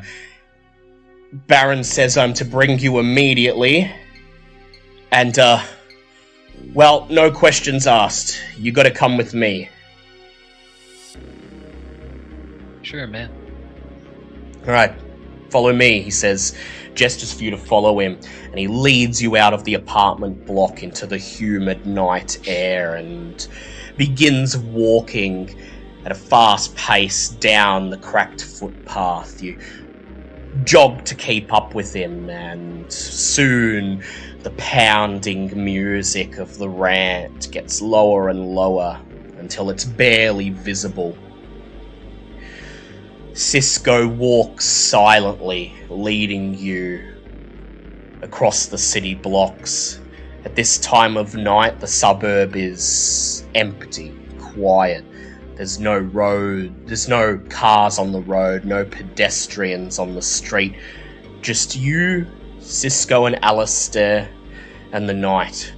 As he walks, Cisco gives you a rundown on what to expect. He says, okay, Baron Sue's waiting there. She's got 2 of the Warlords. Thomas Roth, I think you already know. Big gangrel guy. Bikey. Says, other one, creepy chick by the name of Crow. She's, at this, Alistair clears his throat loudly. And Cisco says, lovely chick by the name of Crow. My correction. She's a member of House Goratrix, and she's the one who advises the Baron on all matters to do with the supernatural, you understand? Okay. He says, before we get there, any important questions you have? He says, I'm sorry to throw you into the fire like this, but you'll understand, No, shit's hit the this fan is a- tonight. Oh, yeah. No. I can't think of any questions, you guys. Any sort of protocol we should be aware of? Or? He says, well, look, I pride myself on running a tight ship and keeping my shop clean, but for some reason, whenever Baron Sue steps over the threshold, her mood takes a nosedive. So, yeah, just be careful what you say, that's all. Okay. He says, oh, also, now, I know you've been running with us for the last few months, but, well, we know that you are still technically part of the clan. So, well, I'm gonna need to know, I'm gonna need to be sure, I'm gonna need your assurance that none of this is going to go to the can. At least not yet. You know, Squizzy hears anything about this, and next thing we know, Larson's gonna be prowling the streets looking for anarchs to smash into the pavement. You understand? You know my That's lips are a lot. sealed already. Claps his I have way hands, too much to lose. brushes them together. Says, alright, here we are. After you. He's led you to a small brick building on the corner of a main street. Beyond it, you see a laundromat and a newsagent. But Cisco's shop is the only thing open. The pink neon sign at the front reads, Captain Cook's Charcoal Chicken. Following his lead, you step forward, push open the door, and hear a little bell ring as you step into the brightly lit takeaway. It's typical of any other in this kind of Melbourne. There's a dirty illuminated menu inside, above the counter. floor-to-ceiling windows so people can watch life go by on the street outside while they wait for their food. Within are chipped, painted metal chairs that are fixed in place before filthy and scratched-up tables. The smell of chips, cooking fat, and spices fills the air. The counter hosts a heating cabinet where hour-old chips and fried chicken sit. Behind the counter is a rotating pillar of kebab meat, constantly being cooked by a gas burner. One of the tables is taken up by a group of mortals, quite very obviously intoxicated, red in the face, bursting into stifled laughter as they see you enter. The other table is where the Baron and her warlords sit. Thomas Roth you recognise from last time you met him, and he looks the same as always. Big, bulky gangrel, not to be fucked with, wearing a leather biker's vest. He nods and gives you a curt smile. The other warlord, Crow, is a brown-skinned woman with long black hair and a thin, almost bird-like face. Just like Alistair, she's wearing a long black trench coat with a Tremere symbol sewn into the cuff and the collar. As soon as you enter, Alistair immediately strides over to her. She holds out his hand and he takes it, shaking her hand in greeting. Sitting between them is Baron Sue, her legs crossed, her arms crossed in front of her chest, and she's looking around, taking in the squalid surroundings with a look of very obvious disdain. Cisco's the last one to enter. Before he pulls the door shut behind him, he turns and glares at the mortals seated at the other table. Without a word, they immediately get up, gather their food and takeaway containers and shuffle out of the store. He slams the glass door shut behind them and then reaches over and pulls down a metal shutter, indicating that the store is shut. Baron Sue looks up at each of you in turn, and then she gestures for you to come and join her at the table. Pull out a seat, she says, and tell me what you found. Well, it looks like it's begun. So, I assume you know the basics. Girl ran out saying that her friend had died at the party. She went in nods. to investigate. She nods, and then... Yep. We went in to investigate. Well, Vince kept her friend busy, and she was dead on the floor. Symptoms of maybe a heart attack, something internal.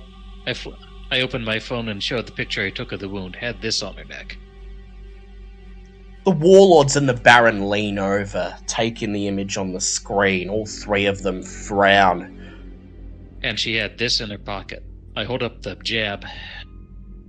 They nod as they see it, and then Crow looks in the direction of Alistair and she says, "And my child, Alistair, analysed the blood and said he found evidence of a pathogen."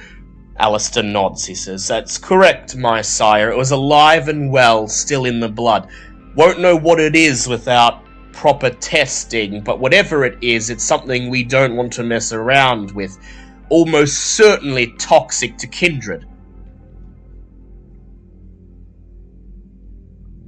The Baron nods. Thomas Roth looks over at the rest of you. Anything else to add? I'm assuming from my bare minimum medical training that the bite mark is showing up so clearly and so messed up because she had a bad reaction to the vaccine. She might have been somebody's regular prey. If we find out who fed on her, we could maybe try to trace that back. I'm assuming she's an anomaly, that not everyone who gets fed on is going to have like a heart attack. Alistair and Crow nod, and Crow simply says, She's quite well informed, my Baron, for someone with minimal medical training. The Baron just silently nods. And she says, so, you would try to find the previous feeding history of this vessel, then? Seems like a good place to start as anywhere. Well, says the Baron, folding her arms together. She says, here's how I see things. I would like all three of you, because you've seen the Baron before, and you know she likes to put on her presence. I would like you all to make composure plus intelligence checks. Oh, I'm not the great at this. Sure.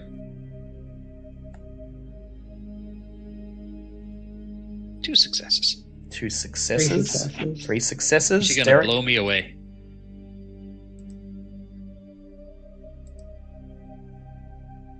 How did Derek go? Only 1 success. 1 success, that's okay.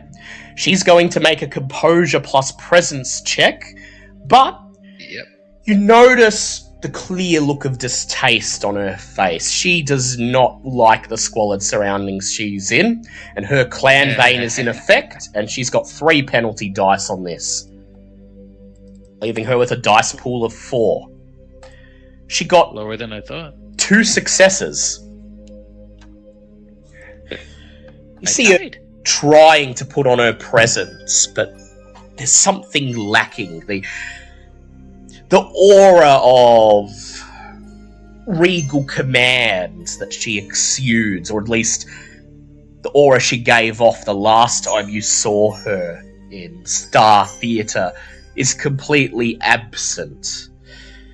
She gives off the impression of someone who wants to get this over with so she can get out of here, and the more you stare into her face, the more you can see her eyes darting rapidly from left to right, almost as if it's taking every ounce of her willpower to avoid fleeing this shop in a terror frenzy. So, she doesn't make much of an impression on you, which means that anything she says you don't feel compelled to do. This is how I see it, she says, speaking unusually fast. Given that this victim is a potential masquerade breach, and given the potential that there is some sort of infection within the Anarch population, if news of this reaches the Camarilla, then we can soon expect a blood hunt on any and all Anarchs who are suspected of being carriers. We understand that much, right? Oh, yeah. Good news is that we got rid of her corpse and mind wiped the witness, so... Thomas Roth beside the Baron nods. He smiles. Good thinking, he says. The Baron continues. Now, trying to track down the feeding history of this woman... Okay, you can try that, but I think we should take a more direct route. You see, I'm concerned that the carrier that gave it to her is probably poaching on the territory of many different Anarchs and coteries, and this elevates the chance that this infection could be widespread through the Kindred population. So I'm going to insight her. Go ahead, make a composure insight check. She's speaking fast, she's pulling up charisma. Does she know something? Is she the feeder? But I have total failure, so I have no clue. Jesus. Yeah, she's speaking speaking fast, she's looking uncomfortable. She was trying to turn her usual presence on, and it doesn't seem to have worked on anyone. She's silent for a moment, and she says, I think there are more pressing matters, and I think Roth and Crow and Alistair can handle that. There is something else I'd like you to attend to. We are at your disposal. She bites her bottom lip, and she says, well, I've had some contacts within the hospital, and at this she looks sheepishly at the warlords. There have been other deaths like this one over the past few nights. Roth frowns and Crow looks at her, stunned, and even Cisco steps forwards and he says, "You what?" The Baron nods and she says, I was trying to keep it close to my chest until, well, something happened and I had no choice but to divulge this. She frowns. She's clearly out of her element tonight. A rare display of weakness from this woman who so adeptly played you like a fiddle last time. I'm going to go get a twinge from my rise above the pettiness ideal, and I'm going to lean forward and try to smooth things. No, it makes sense. I'm thinking this is an unexpected reaction to the stuff. They rushed it out to get the Kindred hurting thing in there. So it was just a matter of time when these started turning up. And we just had gotten lucky enough to have one in our patch. I'd like you to go ahead and make for me a charisma persuasion check. And you may add your body mod spec, as, you know, all three of these anarchs are body modded. Basically, I'm trying to throw her a bone. Yeah, you're trying to throw her a bone here. Do I have to make a composure check to try and act like I'm not enjoying seeing her like this? If you want, you can. Vincent makes no such effort. Yeah, Oh, come on. Vincent's just going to openly be smirking at the Baron, enjoying her discomfort. He likes Schadenfreude. Messy critical. So, you step forwards, Hope, and you say everything at first in a calm voice, but then you lean in, slam your fist on the table, look into the Baron's eyes, and you say, "So I suggest you stop fucking around and tell us what we need to know. Or Larson's going to paste all of us into the asphalt." And Vincent, you can't help but smirk at this. The two warlords immediately frown. Cisco slams his own fist next to Hope and he says, "You watch how you talk to the Baron." But Baron Sue, looking defeated, just sighs. And she says, "Sage has been missing. I'm concerned she's fallen victim to the same infection. And so, I was trying not to spread this information around, lest it be heard by the wrong ears and seal Sage's fate, you understand?" That would explain it. She's got so many connections. Somebody would have... Shit. Yeah, okay, no, that makes sense. That totally makes sense. I'm sorry. Beside her, Crow, who has pursed her lips in thought, raises a hand and says, "Well, be that as it may, you have contacts within the hospital, my Baron, and as much as we are concerned for Sage's well-being, the matter of utmost importance is tracing this pathogen to its source. And so, if I may, I would propose that Hope and her coterie do as they initially said. Try to track the feeding history of this vessel and locate the Kindred who infected her, and locate the Kindred who she may have passed on her infection to." The Baron nods. She says, "Fine, I understand that, but the hospital... Well, I feel that the hospital will provide us more intelligence in the long run. She then turns to Hope and Vincent and Derek, and she says, "You can see I'm not in my element tonight. I'll leave it up to you. I'll leave you in the hands of my warlords. Decide which avenue you would like to pursue. But know that time is of the essence. And while you pursue one, the other may fall by the wayside. We're racing against time here. If this infection is out in the Kindred community, it's only a matter of time before the CAM find out. And then, well, then we'll have Larson and Squizzy to deal with." And now I'm starting to understand why Squizzy didn't televise this. Bastard.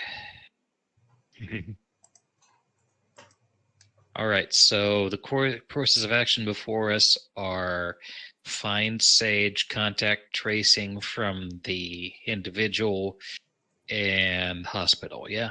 Yeah. At this, both warlords, Roth and Crow, nod, and Crow says, "I think tracing the infection to its source through the vessel you've already found, you have her name, you have her university at your disposal, would be the quickest method.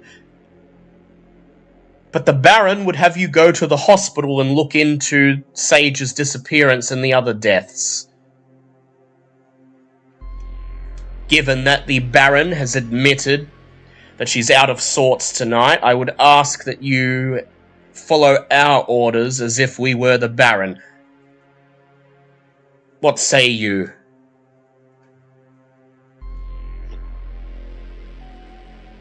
Well, I'll follow your orders exactly like you're the Baron. What does that mean, Vincent? It means that he'll not put up a fight so long as he's not too inconvenienced. Yeah. Malicious compliance for the most part.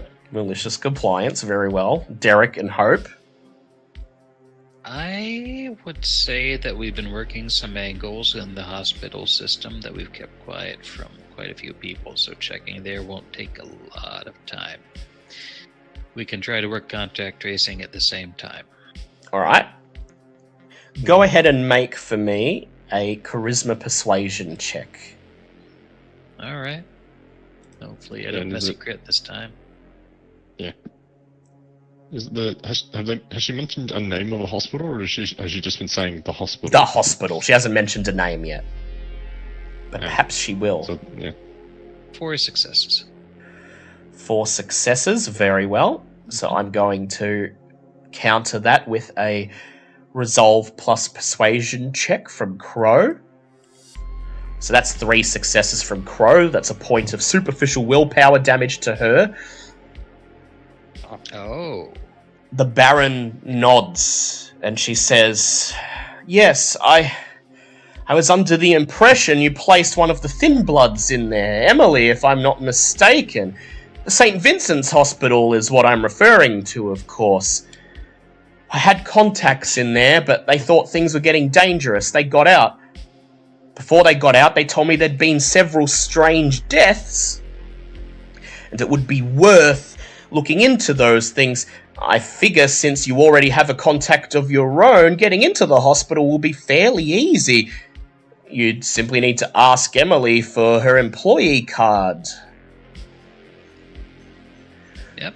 Crow frowns, and she says, "Be that as it may, if there have been deaths such as this at the hospital, and this is indeed a Second Inquisition plot, then we can expect there may be Second Inquisition agents within the hospital. Sending them there might bring the SI down on all of us, my Baron. It's much safer to work the angle that keeps us out of their line of sight." Hope glances at Vincent. You want to tell her about how Emily's not the only one? We got Sylvia, too. Okay, you're getting tagged in to go on the attack. Or Yeah. social DPS. Gosh, okay.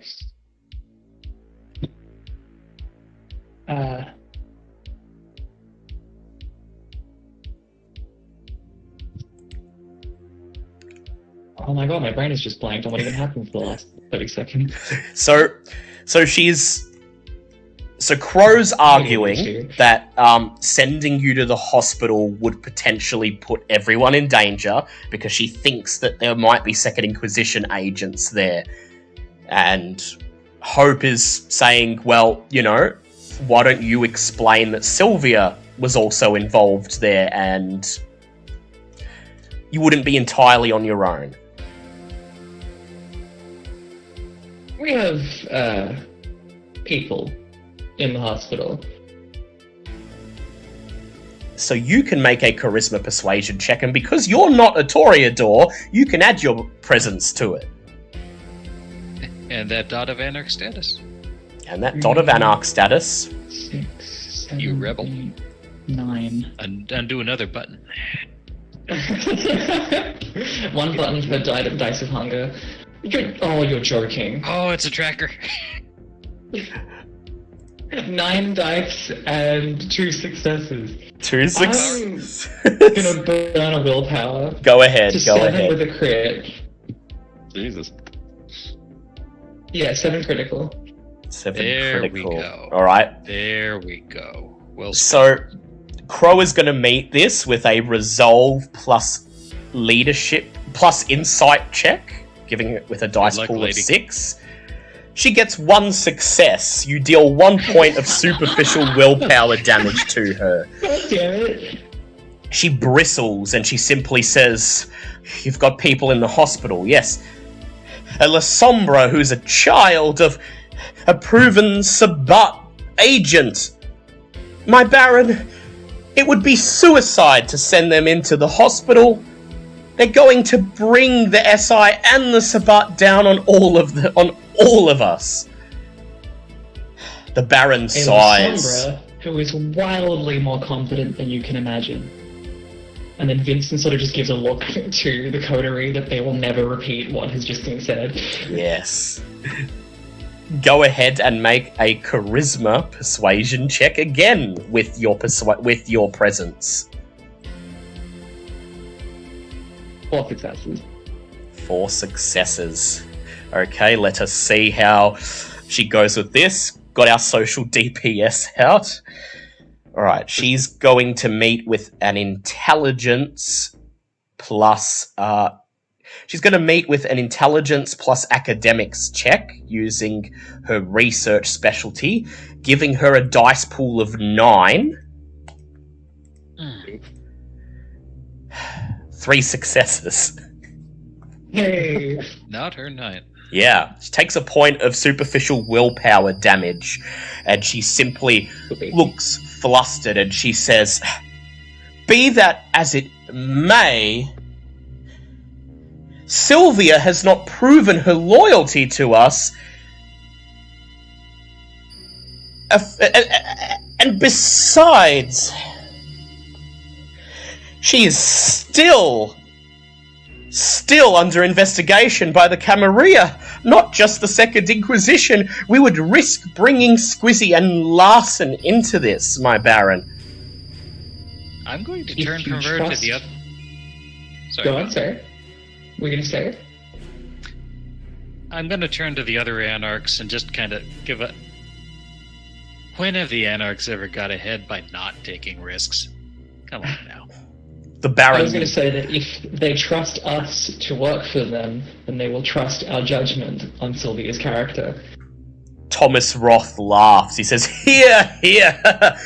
I remember what that Sylvia did to one of Spider's men. Ooh, that was gruesome. Guy was missing an arm, if I recall." Yeah? And He'll heal. I took care of that. the Shame about Baron, that. the Baron forces a smile. She looks at Crow and she says, "Sylvia slew her sire, if you recall, and then she withdrew from the Camarilla She understands that she's persona non grata in the court, and hence why she came to us to hide her. That she has ties in the hospital would be helpful to us, in addition to the thin blood that Hope and her coterie have already wisely placed within the hospital system. That was Derek's move, by the way. She nods. Derek's move. Nonetheless, at this, Crow and Alistair exchange glances. Alistair steps forwards and he says, so we're to trust that a traditionalist, one of Cypher's little lapdogs, has our best interests at heart, are we? You just get there's an audible laugh from Derek at the accusation. Yes, I'm such a traditionalist. I'm sure as Baron Sue could assure you, I'm not exactly a traditionalist. Go ahead. You missed the one. Yep. I was going to say, Can go I just, ahead, Derek. Throw a bonus die Yep, go. by saying, did you fucking miss the part where he used Vaulderie to break her blood bond?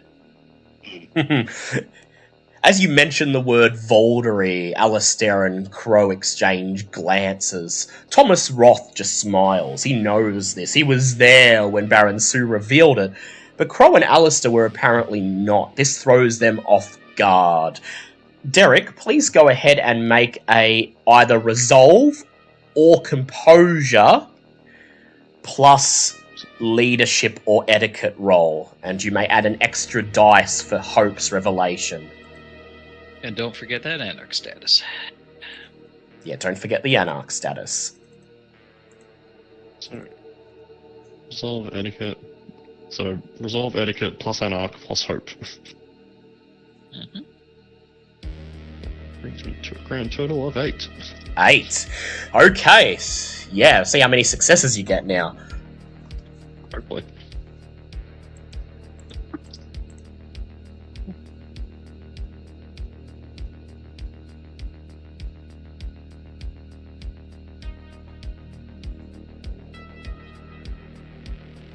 Critical 7. Critical 7. Okay, so I'm going to have Alistair and Crow both do resolve plus leadership checks, as they both scoff about your traditionalist status, one of Cypher's goons, and Alistair turns and says, "My Baron, House Goratrix have your best interests in heart. This traditionalist seeks only to enforce Cypher's power play in the Camarilla." And they're going to roll. Their dice pool is 10. They each get 1 penalty die because of the Vaulderie reveal, and they get 4 successes between them. Pathetic. Another point of superficial willpower damage to Crow. She grows red in the face, and before the Baron has anything else to say, she looks right into Derek's eyes, and attempts to dominate him. Ooh. She looks right into Derek's eyes, and she says, "You will do as I say. If you are not one of Cypher's lapdogs, then you will show that your loyalty lies with I and House Goratrix." Go ahead, Derek. Make an intelligence plus resolve check. And she's going to make a charisma plus dominate. Is this obvious what she's doing? It's very obvious. And you see the Baron and Thomas Roth and Cisco all just glare at her. And Roth starts to climb out of his seat, but the Baron raises a hand, and she just says, let her try. Vincent slams his hand down on the table, and he takes a moment to acknowledge just how good that feels, and he sees why you guys are doing that before. And then he says, "For shame!" For shame, yeah. So, yep. Go ahead, Derek. Well, and roll a intelligence plus resolve and get a boost to your resolve of 1 extra dice due to Vincent's show of support here. I'm going to do something too. What are you going to do? Also I boosted resolve too, which I succeeded on the roll for, so... Yep. Just to give you away. So, I'm a little too slow to see what's going on. Once I figure it out, just as she finishes, she finds Hope's hand gently across her mouth. Ooh. And Hope says, "Are you sure you want to keep talking?" Ooh.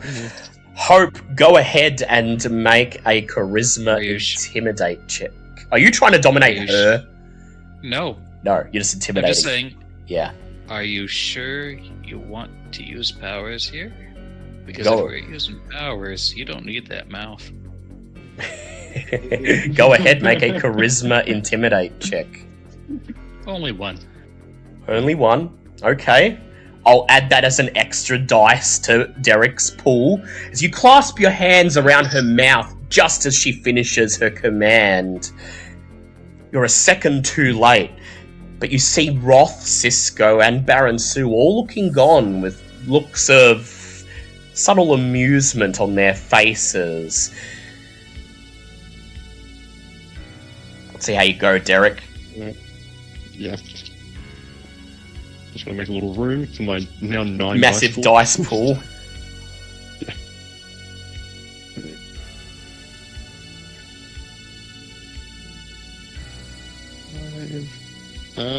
Another critical 7. Critical 7. She got 2 successes. Jesus. It just won't work on me. Yeah, Derek just shakes his head and he says, "I know where my loyalties lie." I pat her cheek and let her mouth go. Despite what you all may think, Her- my loyalties are not with Cypher, but with that of the Kindred. Her mouth Whatever that means to you, instantly it's up to you. twists into a mask of anger, and having taken her last point of superficial willpower damage, she just looks at Derek, bares her fangs, and rolls for a frenzy. Oh my god. Let's see, she has 4 humanity, so that's going to be rounded down to 1, plus a minimum of 1 willpower, leaving her with a dice pool of 2. Yeah. The other Anarchs know what's about to happen. Cisco smiles, leans back in his seat. Cisco smiles, crosses his arms, and leans back against the glass window while Roth makes himself comfortable in his seat. The Baron watches as she bares her teeth and with a snarl, leaps forwards towards Derek. Alistair rushes And forwards to meets my contain him. hand. Meets your hand, yep. Alistair rushes forwards to contain his sire, but he's too slow. She leaps forwards, and Hope, you're gonna get between them, are you? Rousing dexterity. Rousing dexterity, yep. Make a dex athletics check for me. I'm just going to try to grab her mouth holding it shut. And then I'm going to do something else if that succeeds.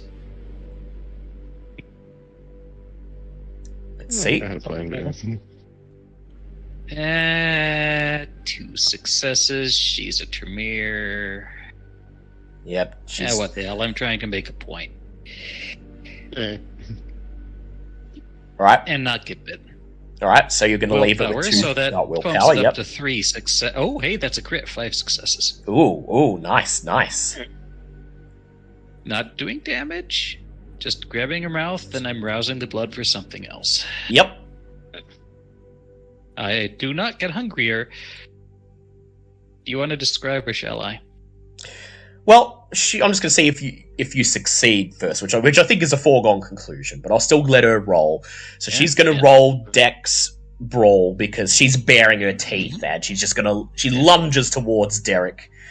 That gives her a dice pool of 5. She gets 3 successes.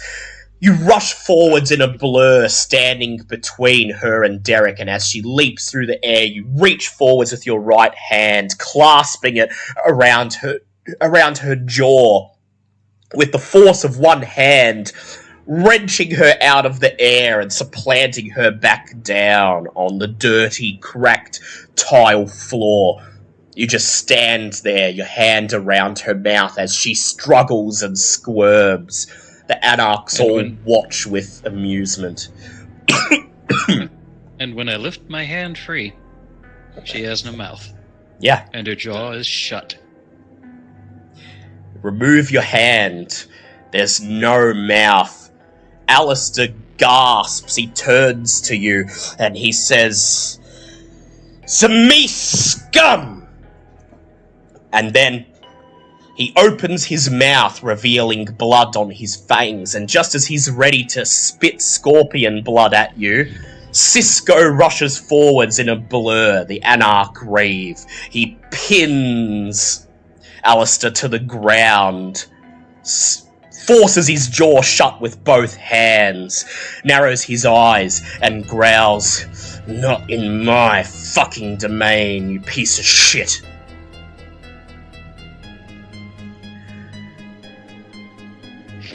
I take my hand out of my trench coat where I was reaching for something. Yep.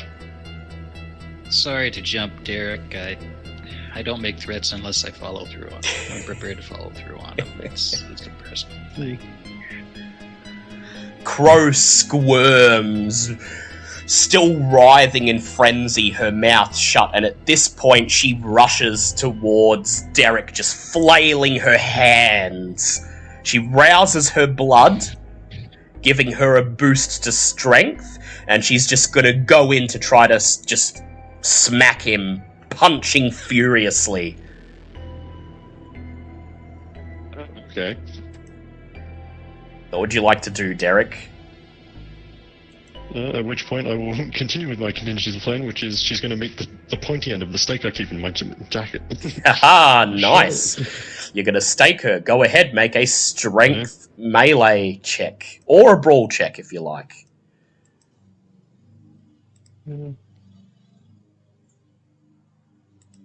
Yeah, brawl's better, so we brawl. And just because I want to make a point, I'm going to rouse strength. Another success, so I don't get hungrier. Yeah.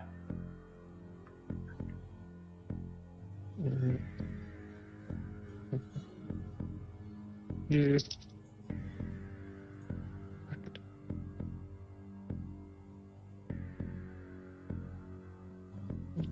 That's 4 successes. 4 successes to her 3 successes. Inaudibly, in silence, she leaps at you, flinging her fists in your direction. You whip out the stake you keep in your coat, step forwards, and with a single motion embed it in her chest. Her frenzy ends immediately. Her eyes roll into the back of her head, and she falls backwards, landing with a thud on the tiled floor. Behind you, sitting at the table, Thomas Roth claps. "Well done!" He turns towards the Baron. "I think they've proven their worth." The Baron nods. She says, "Yes. And Crow has been thoroughly out-argued. So, I leave the proceedings in your hands. Investigate the hospital, or trace the feeding history of the vessel. I leave it to you."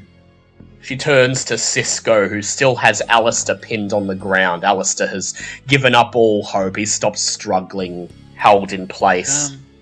Yep. Thank you. We will, first things first. I walk over and give her mouth back and unseal the jaw. There are no hard feelings. The TLDR, I know there's some history, so it told me about it. TLDR is that I'm a shovelhead who got the fuck away. It's about our assholes. Anarchs don't care about clan was what I was told, and I'm hoping that's true. Cisco looks into Alistair's eyes and he says, "Now, if I let you up, you're gonna Try again. Alistair says, alright, no, fine. I think they've made their point. Cisco nods. Good. He stands up and allows Alistair to squirm out from underneath him. The once dignified-looking Tremere climbs to his feet, brushes dirt off the front of his trench coat, then kneels over and yanks the stake out of his sire's chest. He tosses it to the right. It lands at Derek's feet. On the floor, Crow just lets out a sigh. Well, I got nothing else to say. They proved their point. The Baron nods. Cisco steps forwards. He holds out a hand to Crow, helping her up. As she climbs up, she brushes dirt off her trench coat, wraps her arm around her sire's shoulder, and then she looks at you, Hope, and Derek, and she says, "No hard feelings. That's just how we do things in the Anarchs." Yeah, that's fair. All for a handshake. She shakes your hand. She says, alright, you put me on my ass, so, well, no complaints. If you think the hospital is a good avenue, I trust you'll be safe. Right, Alistair? Alistair looks at her, and he simply nods, and then he looks at Derek, and he says, sorry. Obviously, you're not just another one of Cypher's lapdogs. You sure made your point.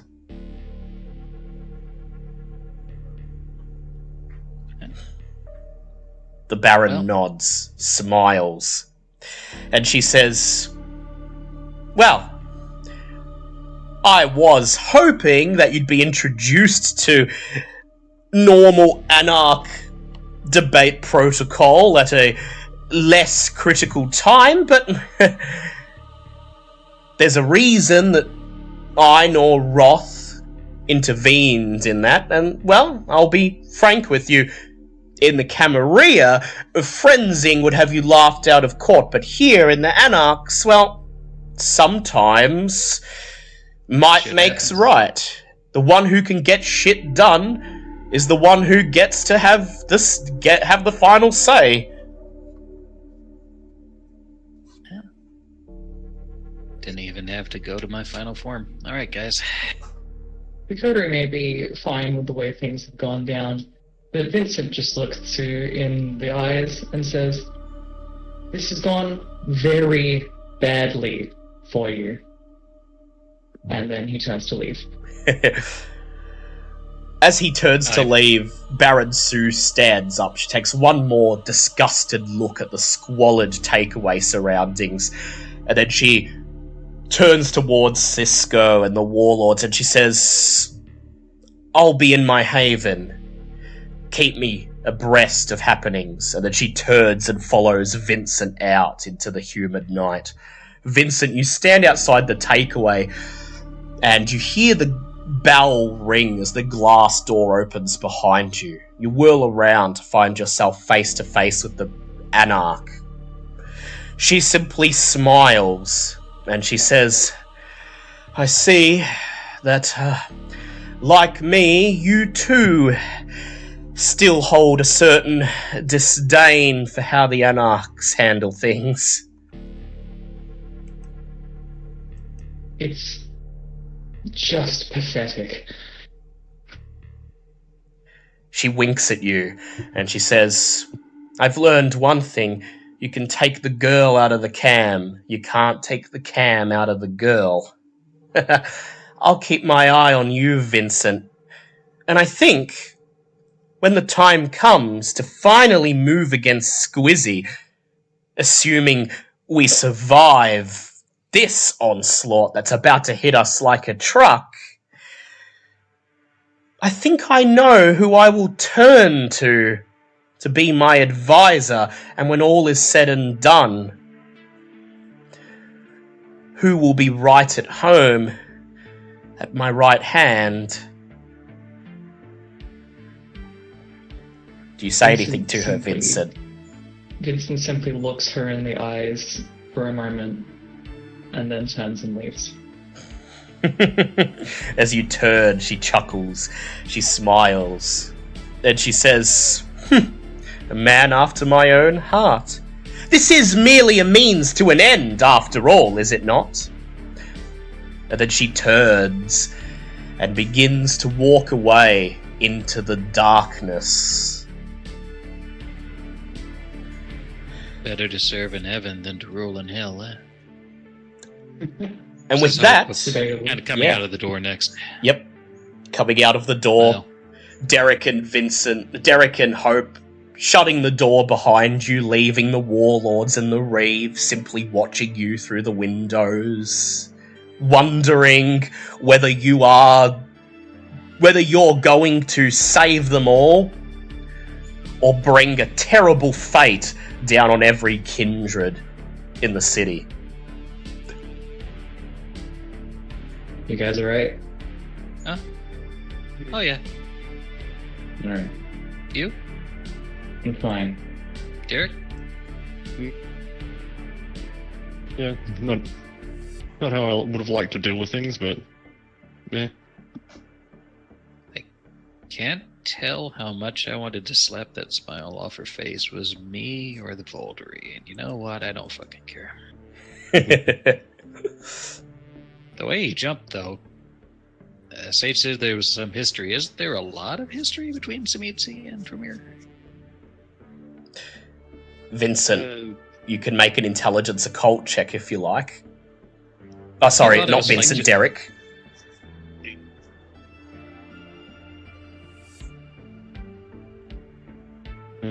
Yeah. Well, Would my occult specialty apply to this, or? Yes, it would. Cool.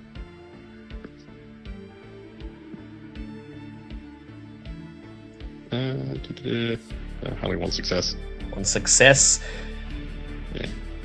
You've read a little bit. You know there's some bad blood between Zemis and Tremere. You don't know the reasons why, but you know traditionally they're enemies, and you failed to mention this to Hope up until now. After all, Hope's never done a bad thing by you. well, it doesn't matter, I guess, anyway. It just never came to mind. It just, yeah.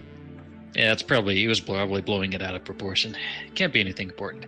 Alright, so, the more I thought about it, the more contract tracing is going to be a bust. Best thing we do is find his sire and, well, find her, whoever was feeding on her. And, big deal. He'd be like, oh, I'm sick. No real leads there. Hospital, we know she got the jab at a clinic, and we have somebody who can trace her records in place. We also have Sylvia to run interference. So I'm thinking we text them and text Sylvia's boss, see if she can meet us outside. Text Emily, let her know something's up. That work for you guys? Underneath. And so, About along the lines I was thinking too. yeah. So, you make your calls. Derek, you dial up Emily and tell her you're heading to the hospital this very night. And she groans. She says, oh, I was just about to settle down. Oh. Alright, fine. I'll meet you there and Alright. I'll get you in. I've got my card. I can give you my card and, well, that'll get you past any security locks or anything like that, but I'm not sure I can just lead you in. People will ask questions if I'm there this time of night. But Oh, that's fine. I can give you my card. You can get in through the employee entrance and, well, meet any locked doors or any restricted areas. All you gotta do is swipe it.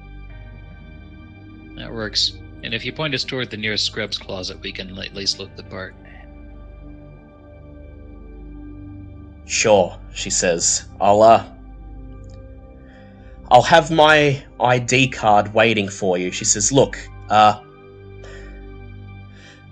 the back of the hospital, there's a little courtyard area where I take a smoko. There's a picnic table there, and on the side of the picnic table there's a loose plank of wood. I think I'm the only one who knows it's there right now, but I'm gonna lift it up, and I'll slide my card into the gap underneath. Alright? Alright. It says then, if there's nothing else you need me to do, I'm gonna get some well-deserved rest. Go for it. And thank you. Then, you place a call. You place a call, not to Sylvia, but to Dorian, Sylvia's retainer, telling him to pass on a message. We're getting inside the hospital. Vaccine stuff has begun. Help us in any way you can. You get a message back from Dorian. It simply says, I'll get in touch with her. Not sure how she'll help, but expect her to have your back. That gets a thumbs up emoji. And then you begin the long, uneventful trek back across the city blocks, back to the rant, where Vincent's Chad car and Derek's wheels and Hope's Kawasaki are waiting. And as you hear the music begin to swell, as you hear the pounding bass pierce the quiet night once again, you feel a shiver run down your dead spines. You stand in the car park just outside the run-down apartment block, stand in front of your vehicles. The bass pulses like a heartbeat, matching the nervousness you feel, matching how your hearts would beat if you were still mortal. Ba-bum, ba-bum, thump, thump, thump, thump. Knowing that you're about to step into the very thick of it. You just managed to return to normalcy after finally bringing down Father Patrick. And now shit's hit the fan once again. The fate of the Anarchs, no, the fate of all Kindred in Melbourne rests in your capable hands. Who knows what awaits you in St. Vincent's Hospital? How ironic, says Vincent, as he pulls open the door of his car, slides into the driver's seat, and turns on the ignition. And that's where we end this session. You each gain 2 experience points. Yeah. And the next session will continue on exactly where this one ended, as we move on to the next part of Let Blood Boil. Tainted Blood. Tainted blood. Tainted Blood. God. And in all this, where is Sage? Stick with us.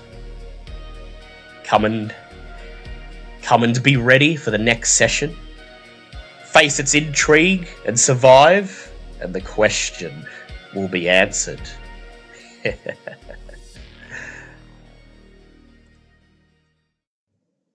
That was Death on the Dance Floor, episode 14 of Vampire War for the Second City, a Vampire the Masquerade 5th edition actual play podcast presented by DM Fiat.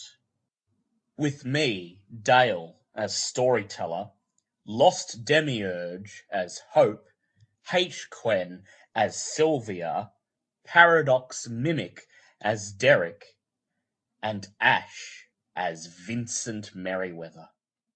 Music was created by Kevin MacLeod and is used with permission. Vampire the Masquerade and the World of Darkness are the registered trademarks and property of White Wolf Entertainment and Paradox Game Studios.